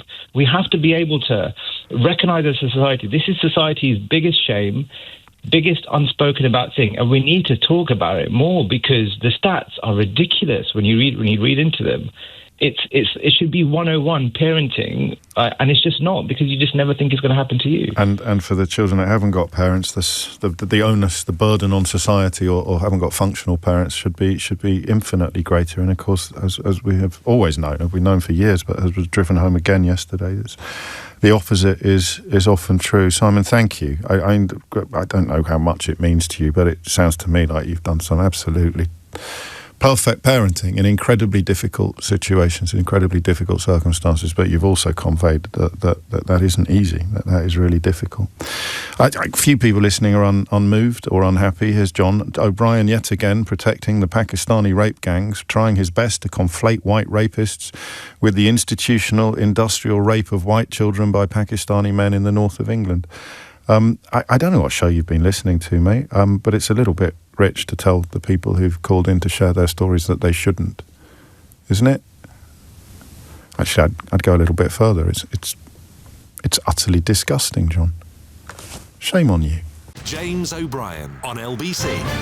11:51 is the time, so we'll double check, because of course I've been on air, so I can only keep one eye on events outside this studio, but it would appear that among this morning's The contributions to public discourse. Louise Casey has been at great pains to call for her report not to be unduly politicised. It's funny, Andrew Norfolk, who of course broke the dam in many ways on men of Pakistani origin in gangs abusing children, often with impunity, was also frequently calling for people to avoid or regretful of how much of a cause célèbre it became among people who seem not to care about child sex abuse when it is not committed by brown men. And that is part of the problem with this discussion. It upset Andrew Norfolk, the way things got hijacked, and Louise Casey has been at great pains to call for it not to be politicised. But she had barely sat down before Kemi Badenoch decided to call a news conference on the issue. Aggie Chambray is here to talk us through what has been happening while we've been talking about it. Indeed, James. So, as you say, Louise Casey saying she was disappointed by the politicisation, to put it mildly. This is, of course, after Yvette Cooper and Kemi Badenoch talked about it in the Commons yesterday, and I think it's fair to say it got quite heated. Louise Casey said, look, it almost doesn't matter what political party people are part of. We've identified there's a problem. It's been a problem there for a long time, and it's about time we drew a line in the sand. So it's off the back of that she was speaking to the Home Affairs Select Committee, and I think it's fair to say she was getting quite exercised by what she had found while she was doing this rapid review. And one of the things she said towards the beginning of her appearance was, this is still happening, these grooming gangs. I'm fairly sure that it's still happening today. I think that we can explain that if necessary later. I think people don't necessarily look hard enough to find these children in particular. I think that the world of crime is quite complicated. We've had, to quote colleagues in the police, they are awash with online harm and online exploitation. One of the things she said, though, was the audit that she did had not been able to say accurately how much group-based child exploitation there is in the UK owing to faulty data. And data was one of the things she talked about in her report and also talked about in this appearance. Basically how angry she is and how let down people have been by the lack of good data. The national data on grooming gangs is sound not often accused of being a civil servant, but incomplete and unreliable is what is written here. I would say that's putting it mildly. And I feel very strongly on issues that are as searing as people's race, when actually we know the prejudice and racism that people of colour experience in this country, to not get how you treat that data right, actually I think is a different level of public irresponsibility. Sorry to put it so bluntly, I didn't put it that bluntly yesterday, but I think it's particularly important if you are collecting those sorts of issues to get them 100% right. And if you are not getting them 100% right, please don't use them to justify another position, which is potentially what happened. So, and that may be well-meaning, it may not be well-meaning, but that's how the data has run. And I think the sooner we bring a close to that, and either, my view is collect something or don't collect something. For God's sakes, don't half-collect it. That's a bloody disaster, frankly.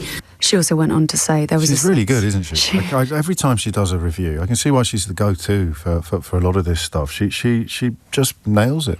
She's plain talking and she's honest, and she actually talked about this in one of the interviews she did overnight, but said that when Sir Keir Starmer, the Prime Minister, asked her to do this, she said she was surprised, and she said, well, look, I'm going to tell you everything. And he said, yeah, I know, that's why I want you to do it. Yeah. But she has this reputation for doing these reviews that are completely honest. But it's interesting because she said that when she started doing this rapid review, this audit in January, she was actually of the view that a public inquiry wasn't needed. That was also at the time the view, as you know, of the government. It was not the view of the opposition. But when she was doing this audit, she says she changed her mind. She was asked why by a Labour MP on the Home Affairs. It wasn't the view of the opposition until they were the opposition, because of course they had 14 years to do this, and Chris Philp was Police Minister and Kemi Badenoch was Children's Minister for much of the latter part of that period. So Louise Casey, who'd actually conducted one review, and Alexis Jay, who'd conducted the biggest, didn't feel there was a need for a national inquiry. Possibly Chris Philp and Kemi Badenoch, in the short period of time that passed between leaving government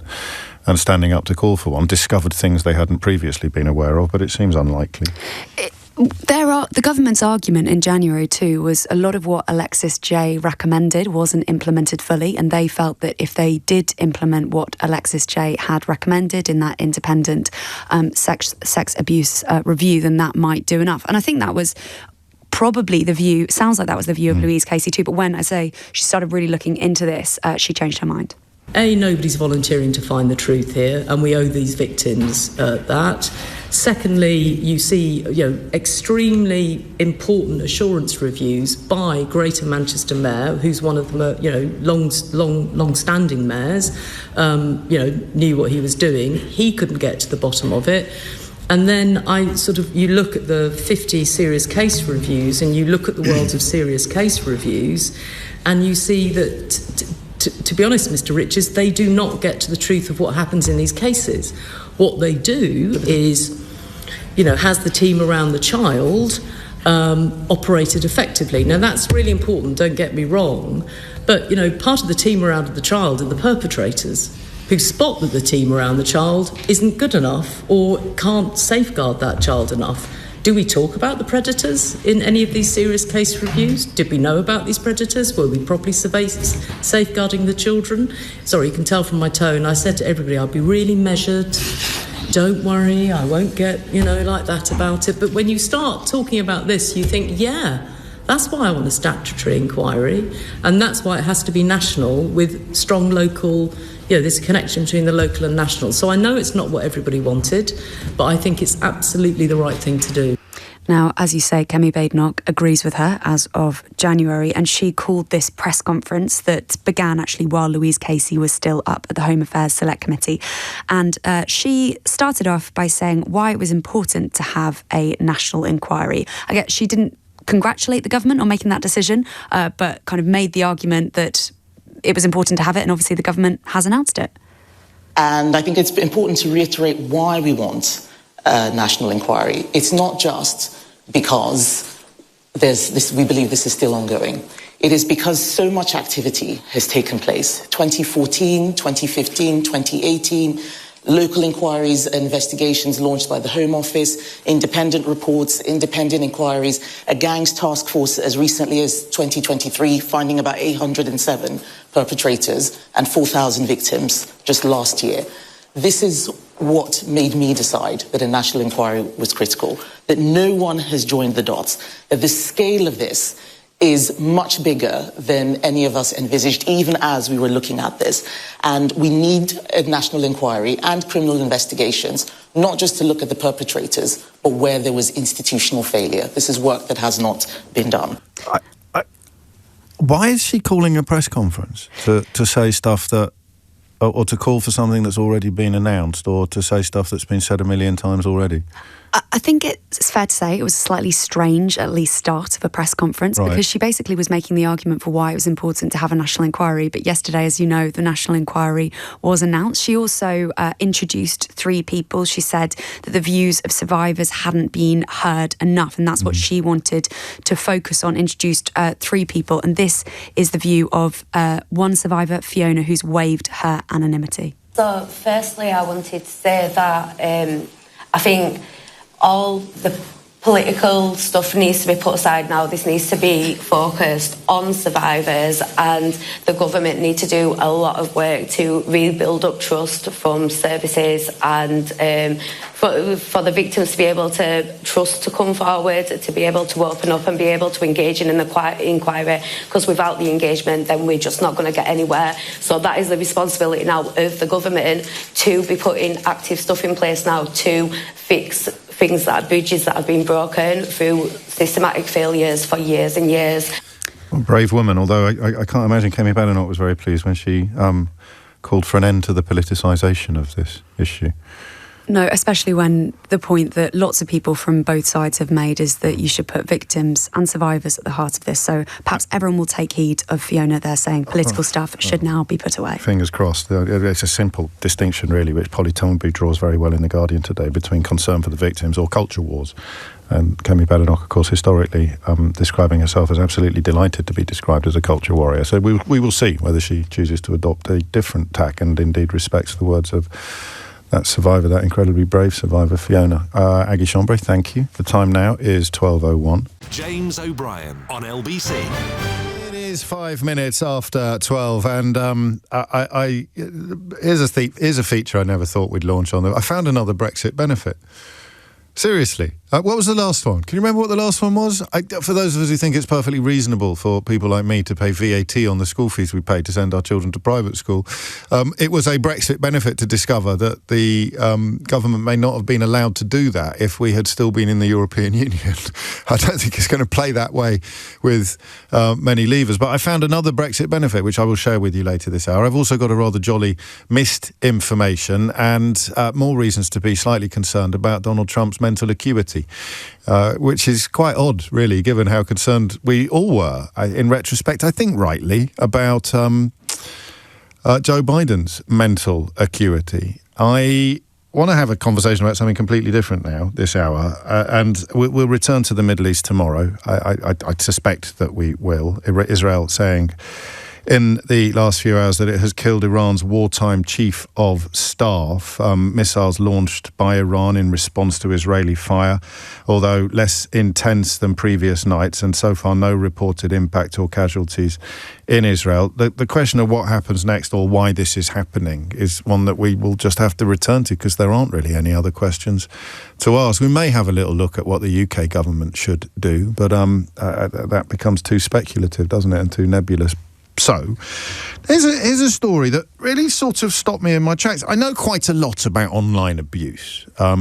It is, I think, absolutely now part of the furniture if you do anything close to what I do for a living. I think that anyone in the business of expressing opinions publicly is now exposing themselves to flaming and pylons and hideous abuse, not like, constructive criticism or even polite or impolite disagreement, but absolutely hideous abuse. People wishing harm on your family, on your children, people accusing you of all manner of hideous thought crimes and the rest of it. But I've always, and I'm not going to pretend for a minute that it's all water off a duck's back. For some people, it genuinely is. For some people, they honestly don't seem to give I've got friends in this category, people in similar lines of work who seem to be, and I've got no reason to doubt them, able to rise above absolutely all of it. I'm pretty good, but I don't think I could claim to be completely unaffected or completely untouched by all of it, even if it's lies. In fact, sometimes, especially if it's lies, it can be more annoying than if it's actually something that has a basis in truth. But this is what I do for a living. I'm also possessed of some fairly pungent opinions of my own, I don't really pull my punches when I'm describing people who I think have contributed to the national malaise in the worst imaginable ways, and people who I think whose basic competence is probably a part of our national decline. But I don't play tennis. I don't sing songs. I don't do a job that is a million miles away from the political toing and froing. Katie Boulter is one of the great hopes of British tennis at the moment, and she's given an interview to the BBC, which I really stopped me in my tracks. I don't know whether or not I keep talking about being naive, don't I? I don't know whether I'm naive or I'm so naive. I don't know whether I'm naive or not. Also, I've been off Twitter since December of last year, so maybe the kind of maybe my tolerance levels have changed, because I was genuinely surprised by the sort of vitriol that is directed at a professional tennis player. I thought that this was more likely to happen to journalists and commentators and professional people. But that's not what the conversation is about. The conversation is about the people that send it. I hope you get cancer, said one message. shortly after Katie Boulter had just lost a tiebreak at the French Open. An actual death threat, effectively, isn't it? Another one referenced damage they intended to do to her grandmother's grave if she's not dead by tomorrow. Candles and a coffin for your entire family. 10 days later, when she reads through them, you can see the mixture of despair, resignation and fear that they prompt. In fact, we should probably have a listen. So I just want to stress again, this is a 28-year-old female British tennis player just sorting through, long after the event, some of the messages she received on social media while playing, I'm going to say this again, while playing a game of tennis. I just wonder who the person is that has sent that, you know. I just wonder if they're in that tough of a place. I don't think it's something that I would ever say to my worst enemy, let alone to anyone at all, or even think it. It's just an awful, awful thing to say to anyone. I mean, it just is, right? Objectively speaking, it just is. I hope you get cancer. I hope your grandmother dies, and the rest of it. And what she goes on to describe, speaking to BBC Sport, is that it has become the norm. Here's the problem.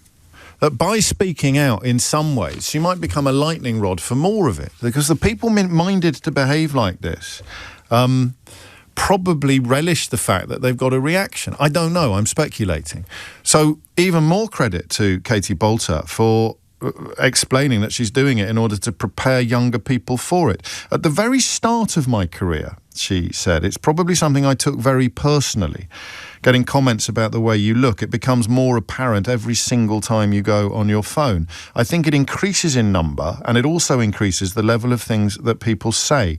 I don't think there's anything off the cards now. She went on to win the game, by the way, but reflecting on that point about helping younger players prepare for what they're likely to experience, she says, I think it just kind of shows how vulnerable we are. You really don't know if this person is on site.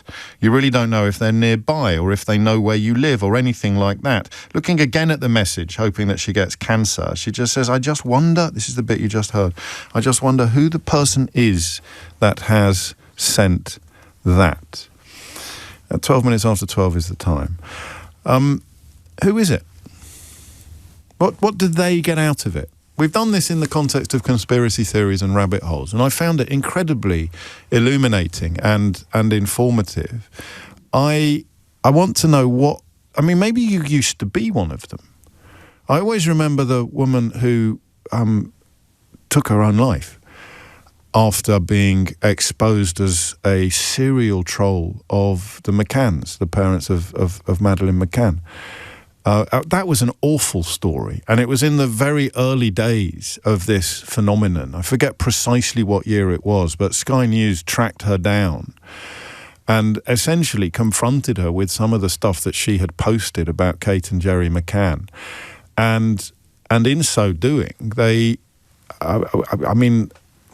what would the word be? They destroyed her world, or they destroyed her standing in society. So she had the shame she felt, I'm speculating a little, the shame she felt at having her name attached to things that she was throwing out into the ether as if it was going out of fashion was an extraordinary moment. For me at least it was, because the idea that you would be so ashamed of your conduct that you would take such incredibly drastic action once it had been exposed, and yet you were doing it all in public anyway, albeit anonymously, I still find an almost impossible needle to thread. I get such enjoyment out of being this hideous and this vile to, in this case, a tennis player, in her case, the parents of an abducted child. I get such pleasure out of being horrible to them that I can't stop. But if anybody ever found out it was me, I'd be absolutely destroyed. So I want to know what the pleasure is. What is it that people get out of this? And listen, I suspect we'll be in the realms of speculating, or you'll be doing it from a second-hand perspective, you'll be telling me about the person in your life who you know spends an awful lot of time directing abuse at... And I'm going to remove politicians and members of the media from the equation, or at least I'm going to try to start with. Because, well, I wouldn't say for a minute that we deserve to get abuse. I think you probably expect to, if you're putting forward... There's not much mystery about the kind of people who want to spend their lives being horrible about me, and when I was still on Twitter, even trying to be horrible to me. We can probably all work out the kind of categories that they slot into. But a tennis player? Or the parents of a almost certainly murdered child? What did they get out of it? 0345 6060 973. And one element of the Katie Bolter stuff is angry gamblers, as Harge points out. But if you're only looking at the messages 10 days after the event, then there's also something else going on. You're not going to be able to distract somebody from their game of tennis if they're not looking at the messages until long after the game of tennis has finished. So what do they get from this? Is it bullying?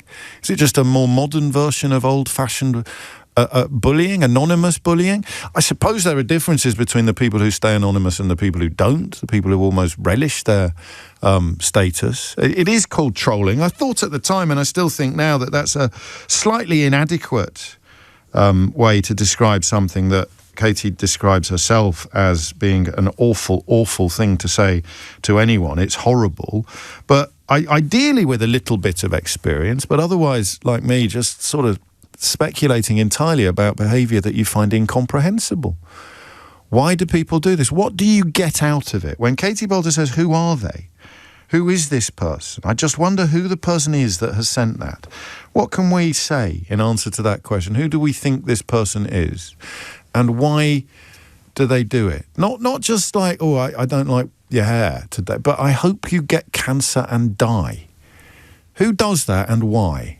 0345 6060 973 is the number that you need. Who does that and why? Hit the numbers now, you will get through. James O'Brien on LBC.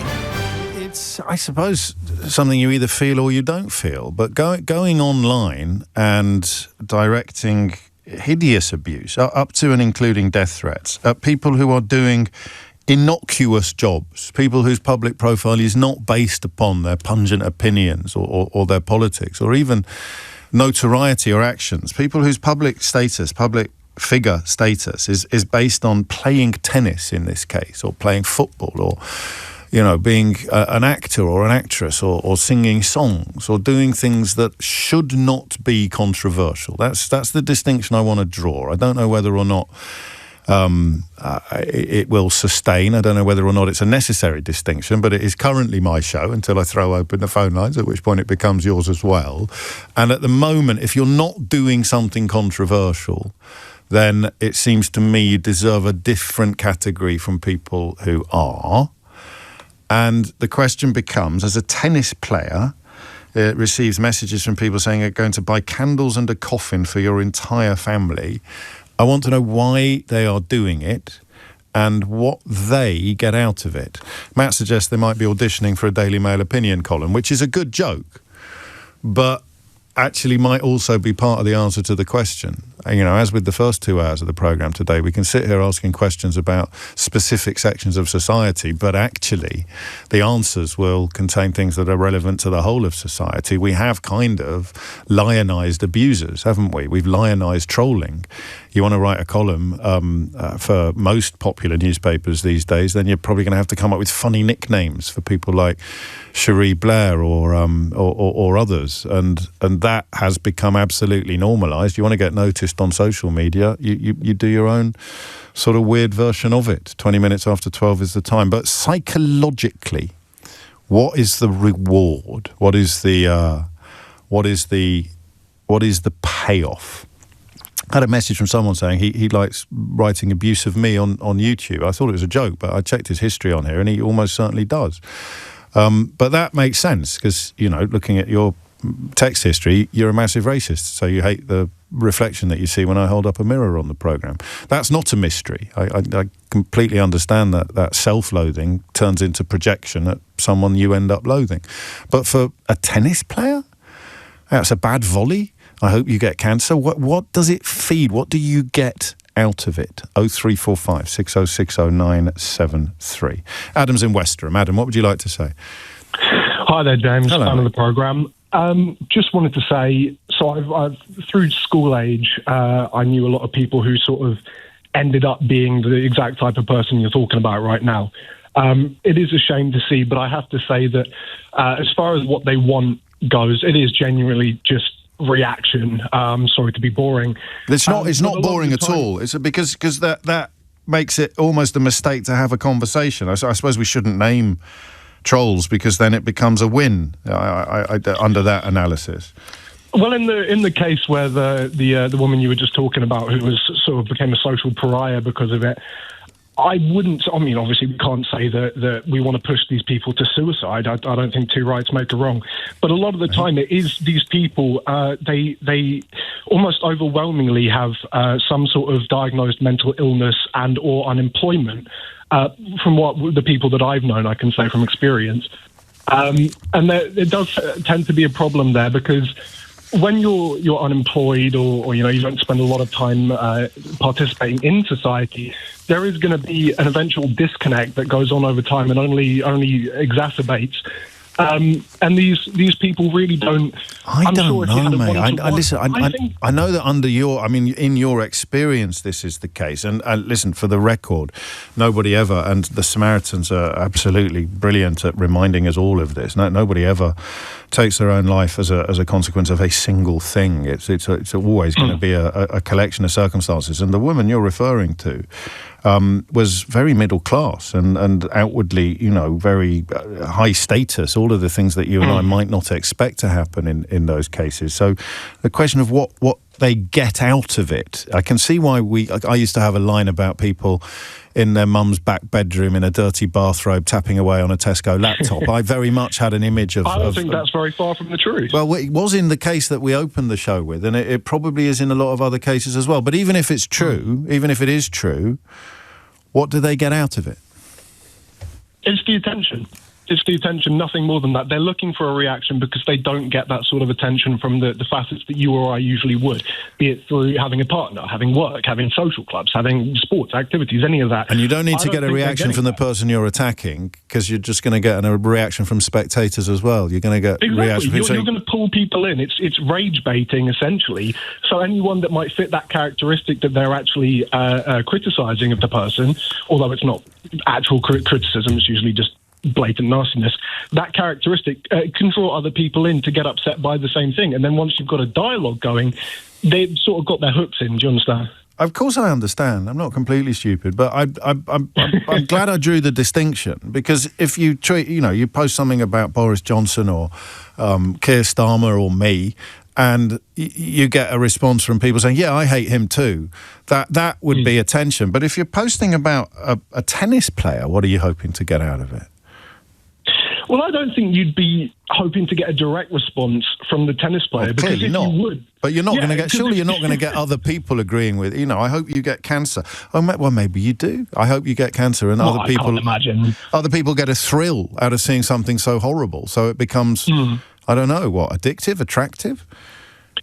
I wouldn't say attractive. I think maybe a feeling of being able to put that sort of unregulated content, something so horrible you could think of, that feeling of being able to put something out there and not having maybe an instantaneous negative reaction to that might embolden these people. I don't know. I think the social media companies have more than a lot to answer for on this specific topic. I think they could be doing much more sort of safeguarding to ensure that...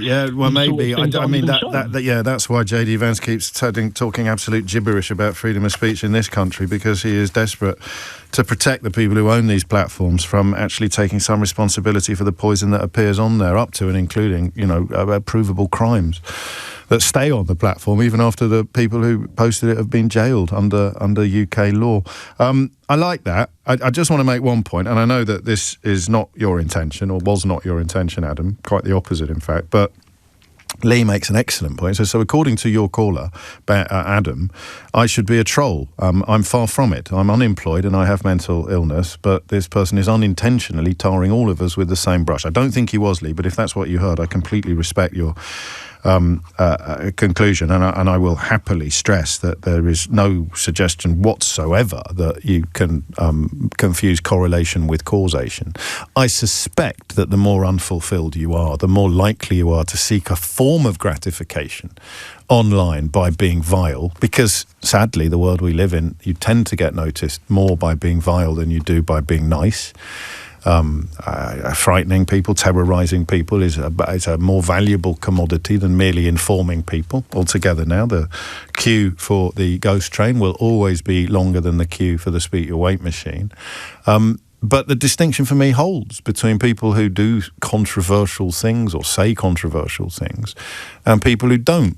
Maybe it's a pointless distinction because the pleasure you get from doing this kind of thing is going to be the same regardless of what it is the person you're targeting with your abuse actually does for a living. 27 minutes after 12 is the time. You should read some of the threads on LBC, says Elaine. What a bunch of nutters. Never read the threads, Elaine. First rule of modern media. When you're young, when you're new, when you're wet behind the ears, I used to liken it to walking past a locked door. Or walking past a closed door when you know people are talking about you on the other side of it. Who here, if you've got no experience of this whatsoever, would be able to resist the urge of putting their ear to the keyhole? You know for a fact that people on the other side of that door are talking about you. It's like, oh, I'll just have a little listen to that. Oh, that's nice. Oh, really? Oh, what, little old me? Oh, that, pardon? You want me to get cancer? And so quite quickly, the comments that Katie Bolter is talking about will assume a rather heftier weight than the plurality of nice comments and compliments, and you have to move away. George is in Battersea. George, what would you like to say? Hello, James. I just wanted to say that I think, because I don't think the point was being made when I was calling in, but it feels to me very much like a power thing. It feels like these people that do, certainly when there's no reason at all, or when they don't really have any, as you were saying, they're just a tennis player, they're not really an opinion person or a journalist or anything like that. Not that it's justified in those circumstances, but... No, but it's easier to understand. It's easier to understand, isn't it? Of course, yeah, but it feels to me like it's more my view of these people that troll and do this sort of thing. Certainly, the lady that took her own life is that they for whatever reason, which I can't possibly understand. I'm sure it's a combination of many things. They've worked themselves into a position where they feel like they don't have any power at all. Right. And maybe they're not even that honest with their friends. So this is just my opinion, but and then when they are faced with that, because they get a little kick from kicking someone online for no reason, whatever. When that's finally exposed, and that mirror's sort of shown to them, they can't handle it because obviously they maybe they're not even aware naturally themselves how little power they have, and then to be faced with all of it, I can understand. Like something breaks. Too much. Something breaks. Yeah, something like that. And but yeah, I think there's some truth in that, and in what Adam said as well. But how would we describe? Because I don't know if it's a little bit lazy to portray all these people as sort of inadequate losers. Of course. What do they get? What is the pay? What is the kind of dopamine hit? Is it just being noticed, or is it? Because quite often I'm looking at another story that we'll reference a little more in the next half of the programme, about a blogger who's been unmasked as what the Daily Mail call the king of trolls, which I'm sure Richard Littlejohn's going to be furious about that. He's in the paper a few pages later, and there's some complete random has been called the king of trolls when he spent his entire career pursuing that title. But it's a site he ran that was just full of savage attacks on influencers and celebrities. What does the savage attacker actually get? Is it? Well, go on. I mean, in some circumstances, I could imagine it's clickbait and it's data and and he makes money out of it. Don't really mean anything. The person running it, mate. But if I go on there and write something horrible about, let's pick on some of the most popular targets on this occasion, Stacey Solomon, who always seems to me to be one of the loveliest people on the planet. But I go on there. Say anything about Stacey. How can anyone have anything nasty to say about Stacey Solomon? But they've got loads of nasty things to say about her. What do they get out of doing it, out of saying it?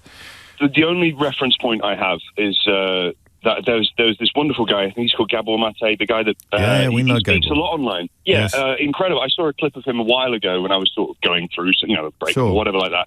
But it was sort of, a reflective time for me. And he was talking about how ego works both ways and cuts both ways. And that, he was basically saying how, for example, if you hate your mother-in-law and you don't want to hang out with your mother-in-law, you don't enjoy her company, you eventually you have to sort of reflect and think to yourself, what is it I actually don't like about this person? Or is my ego getting something from me feeling this awful and feeling? Because it hurts to hate. It hurts to feel that sad and that angry and that. And but at the same time, is it possible that your ego's still taking something from it, even though it doesn't feel good? Maybe we're not addicted to everything that necessarily just feels good. Maybe we're also addicted to a little bit of pain or feeling bad at times. Well, I'm not sure. We're complicated, aren't we? No, well, yeah, we are. Although that's a clever comment that you make, albeit that you nicked it off Gabor Mate, who has been a guest on Full Disclosure, actually. I'll take the opportunity to recommend that episode. But that idea that you're living a life in which there isn't a lot of feeling, and you can't really go online and feel good about being good. It's not built like that, is it? I don't know. Can you? I think it's very hard when you've got a big following to know what it's like when you haven't. And I don't mean that in a show-offy way. I just mean if I do a half-decent joke and you'll be kind enough to laugh at it, it's nice. But if you weren't getting noticed unless you did something horrible, at least you're feeling something. It's what the kids say sometimes, isn't it? The young people. They say, I just want to feel something. That's where George has sent my thoughts. Where would you like to take them next? 0345 6060 973 is the number you need. Amelia Cox is here now with your headlines. James O'Brien on LBC. 35 is the time. This is good. They don't have to appear to be dissatisfied losers. They simply have to be so insecure that they feel themselves to be dissatisfied losers. When you see society as a pecking order and you want to be higher, but you're not, it must generate such levels of cognitive dissonance and despair. That's why narcissists are diffused entirely by indifference. Looking at what it is that people get out of posting the sort of vile abuse that the tennis player Katie Boulter has revealed herself to be in receipt of. And, as promised, let's tie it to another story now about a site called Tattle Life, the owner or architect of which has been unmasked as, described in some newspapers as a vegan influencer or a vegan blogger. Sebastian Bond is now subject to a £300,000 libel payout, not to mention £1.8 million in costs for hosting a toxic gossip website infamous for its savage attacks on influencers and celebrities. And it was two people that you have almost certainly never heard of who brought the legal action, Donna and Neil Sands, who simply decided that they weren't prepared to put up with it. And they must have been in a financial position to pursue the matter, because almost all of us would not be. But it's a 2-year legal battle that has seen them awarded damages for defamation and harassment after hearing that they were the target of a 45-page thread. And what did they do? They ran a clothing brand. Wife is a fashion influencer. Mrs. Sands is a fashion influencer with 31,000 followers on Instagram. Her husband is a tech entrepreneur. I mean, why? Where does it come from? For nearly a decade, they wrote, the hate site Tattle Life has profited as a space where users could defame, harass, stalk and attack others online, all behind a veil of seeming anonymity. For some, this court ruling comes sadly too late, as the site has cost innocent people their businesses, reputations and mental health. For others, we hope it marks a turning point. I'd like to know more about this. A reminder that the internet is not an anonymous place, which is relevant to the tale of the woman who abused the McCanns under a anonymous handle on Twitter but got found out. How many of the people who do this routinely would be destroyed by exposure? I do not know, but it all speaks to the same question. Why do you do it? What did they get out of it? And again, attacking a fashion blogger and a tech entrepreneur or a tennis player or Stacey Solomons. These are not controversial people. You don't have to like everybody, but they don't do anything that invites negativity or even disagreement. What do you get out of it? 0345 6060 973. I quite like this from Mike, although I don't think, for the record, that the man Mike refers to is either a dissatisfied loser or indeed someone so insecure that he feels himself to be a dissatisfied loser. But there's not going to be a single answer to this question. Do you remember that time when Victoria Derbyshire interviewed Jeremy Clarkson on the farmers' protest, and he said something typical BBC, and then looked around for people looking for laughs? That's what trolls do. Maybe there is something in that, and yet, of course, you know, as we've already established, almost all professional opinion sharers are going to be doing provocative things for cash. 12:39 is the time. Stephen is in Liverpool. Stephen, what do you think? I just don't think that like all the people that troll online, I don't think everyone gets something from it. I think it's more the lack of personal connection with people. So you can sort of relate it to road rage, where people feel different in a car, and you know, they act different in a car, and tempers get higher a lot quicker. But if it ever comes face to face, it's normally a different story. Yes, I think there's probably something in that, but we need to go a little further, don't we? Because I've done phone-ins about what happens to you when you're in your car, and it is a weird place of impunity, as if you're, you know, we used to say an Englishman's home is his castle, but I think an Englishman's car is his castle, and anybody who seems to be impinging upon your space or spoiling your experience becomes fair game. The red mist falls much more quickly when you're behind the wheel of a car than it does elsewhere in life. But it's not exactly that, is it? Because to use an example of a tennis player, here is a tennis player. I'm going to tell her that I hope she gets cancer, and now I feel what? Yeah, but he's not going to feel nothing from it, but he must do it, because they're not just going to do it once. If you're not feeling anything from it, then you'd only ever do it once. I'll tell you what I'll do, Steve. I'll give it a go. I'll write something vile about a tennis player. I hope your grand dies or that you get cancer. Oh, I haven't felt anything at all, so I'll give that up and I'll go back to playing, I don't know, Candy Crush. But they don't, do they? They carry on doing it, so they must be getting something back. Yeah, well, I'm not one of them people, so I don't understand what they get. They're just undoing the entire concept of a phone in there, Stephen, in one easy... Well, I'm not one of those people either, but I do want to know what you get out of it.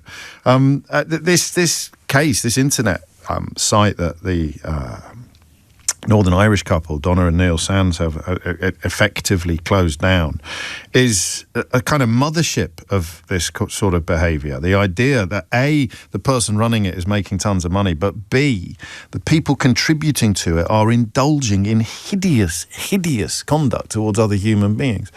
And I don't know whether there's something peculiar to the internet about this, or whether it is just another example of humans being hideous to humans. You know, man's inhumanity to man, as Philip Larkin wrote long before the internet was invented. What is it? What's the next line? Man's inhumanity to man. It deepens like the coastal shelf. Get out as quickly as you can and don't have any kids yourself. Michael's in Southend-on-Sea. Michael, what would you like to say? Hello, James. Hello. Thank you for taking my call. You're very welcome. I'm incensed by the whole idea of trolling, and I had an experience. Yeah, absolutely. Because I've always been sort of, you treat people with the courtesy that you expect. And we, yes. my circle of friends, half of them are sort of ex-army, and the other half are sort of quite academic, well educated, nice jobs, through a common interest, which is like military history and stuff like that. And we had an occasion where it was drawn to my attention that one of my friends was actually doing some trolling, the language, the directness, the brazeness in what. And one of my friends said, "Do you know who that is? Don't you?" I went, "No, that's." And I'm not going to mention any names. No. So they were using an anonymous handle, were they, on social media? Yeah. And when you look at the guy, he wouldn't say boo to a goose, right? Very bright, very bookish, you know, and the sort of assertiveness and the abrasion that he was using, and it was over something, you know, which just obviously must have got under his skin. And it was local council stuff, you know. Yeah. And I'm like, that's never. It's absolutely this. And I've known this person sort of 30, 40 years. And you were shocked. You had no idea that was absolutely right. Isn't that interesting? And you can't say he's got no job, or he's unemployed, or he's not recognised. You know, he's got friends. He's got a circle of friends and interests, their commonality. That, you know, and you sort of go, why is he like that? And we all. Yeah, go on. Down the pub having a drink, and we're sort of going, well, what do you reckon that's all about then? Because the more people that found out was sort of like, you know, couldn't believe it. And they go, it's because he hasn't got any assertiveness amongst his friends. He's a very shy, bookish type of person. Right. The anonymity that they're trolling people gives him, and I say trolling, the trolling's different things to different people. So that sort of language and the directness and aggression is a way of him expressing himself and feeling assertive. That's what we thought, and I'm no psychologist, but you sort of think to yourself, when he's on the keyboard banging it out, saying, "No, let me jabbing my finger at the screen," sort of going, and this and you're that, and what you're saying is this. It's all the things he can't say in public or finds out. Does that make any sort of sense? It makes perfect sense. And I'm not suggesting that we should feel sorry for him, but it's quite poignant, isn't it, that you give no indication to people who actually care about you or like you that you're carrying this unhappiness inside. None. So it's almost like he wishes he was different from how he is, and then he can be when he's online, but he can't be in real life. Indeed, and whilst I'm quite sure there are people where you can say they're disadvantaged or they feel excluded, and all of those things as well, the thing that shocked me the most was, it's a family man, he's got a good job, got a circle of friends, got hobbies that we all engage in, I think that's really important. I think that line I used to use about tapping away on a Tesco laptop in your mum's back bedroom, I think that's really unhelpful, because people might have the appearance of being content, secure or successful, but inside they don't feel that way, which is why they behave like your mate behaved. Well, I just find it very strange, and unfortunately, the thing is with the internet and the availability of social media and all that sort of stuff, it's suddenly given license to people to be like that. Because it's the sort of thing I used to say to them, no one would come up to you in the street and say these things. They wouldn't dare do it. They wouldn't come into a pub and say, "See, let me just give you a dressing down." Yeah. So then up with a hole in them. You know what I mean? So at the end of the, excuse my French, but at the end of the day, it's well, they would do, wouldn't they? They'll wake up with a crowd. Maybe in Southend, Michael. Well, maybe, yeah. But the thing is, though, it sort of somehow goes. I can go on my keyboard, and then people go, "Oh, it's only words." But it's not only words. When you say to somebody, "Hope your family dies," they don't go, "Oh, it's only words." It hurts because it's meant to hurt, and people are sensitive, and you can say all sorts of things and go, "Oh, it's only words. I don't mean it." And the thing is, you should stand up for the things you say. And we should probably be required to, and that is one of the sort of great conversations of the coming years when it comes to freedom of speech online and anonymity and vicious abuse, even criminal abuse, being somehow defended on the altar of free speech. And in fact, you remind me, I shouldn't have said in real life. I shouldn't have drawn a distinction between online and in real life, because online is real life. There's people in prison at the moment as a direct consequence of not really fully understanding that being online is in real life. I always think that the best way to remind yourself of that is to imagine that you were about to go and graffiti what you're about to post online outside the house of the person that you're talking about, or in the middle of a public space with your name and number on it. What's the word I want? What recourse might you expect in those sort of circumstances? Thank you, Michael. A lot of people responding similarly. Variation. I got my Philip Larkin quote wrong. God, dear. My mum will be asking for a refund on the school fees. That's one of those blanks. Do you get that? So I know that poem off by heart, and yet that one line, for some reason, I say man's inhumanity to man, and the line is man hands on misery to man. Man hands on misery to man, it deepens like the coastal shelf. Don't think I'm being pretentious, because that is actually relevant to the conversation that we're having. It's you know which poem it is. It's the one with the famous first line. The one about your mum and dad messing you up a little bit. But that line there about being horrible to each other, man hands on misery to man, it deepens like the coastal shelf. Get out as quickly as you can and don't have any kids yourself because of that handing on of misery. Maybe there's nothing new about this except the medium, except the internet itself. A lot of people making the same point in various different ways. You're overthinking this. Some people are just bleeps. I think you're being too kind, James. Some people just enjoy hurting people. Yeah, I get that. That's fine. And it's easier to do anonymously than it is to do publicly. And Matt says, I think you're missing a trick here, James. Long before social media, you had online competitive games. And the amount of toxic abuse of people you'd never meet was completely normal. This online gaming culture has filtered into social media over the years. Yeah, but I mean, if you're gaming against someone, they're your enemy in that moment. And that's why you're going to be horrible about them. But if you're watching a game of tennis on the telly, why are you going to be horrible about that person? 12:48 is the time. What do these people, whether they are trolling Katie Bolter or whether they're contributing to this website, the owner of which has been successfully sued for defamation. What do they get out of it? You post something horrible about somebody who is not a professional contrarian or someone who is not in the business of either controversy or criticism of others. What do you get out of being horrible to them and about them online? 0345 6060 973. James O'Brien on LBC. You know what I've done, don't you?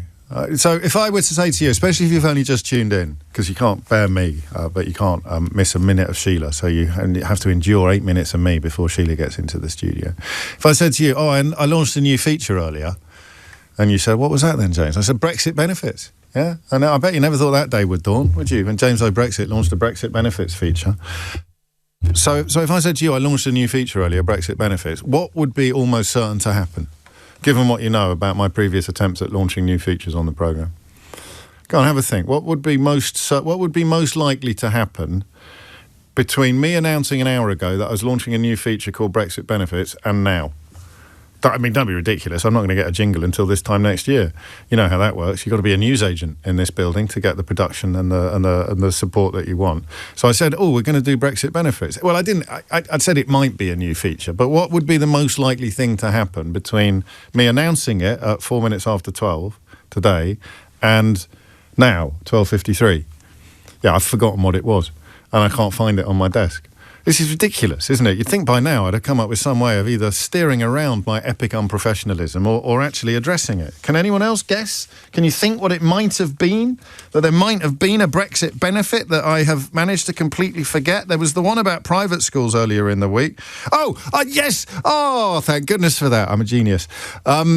We have done a favour for the rest of the European Union. Quite a massive failure, in fact. It could be construed as our gift to the world. The latest data shows that 74% of Europeans now view EU membership as a positive thing. It is the highest level of support ever recorded. So, albeit it's not much comfort to those of us who have been dragged out of it by our friends and family, colleagues and enemies, but for everybody else who currently retains the benefits of the largest single market in history, there it is. The support for membership is the highest it has ever been.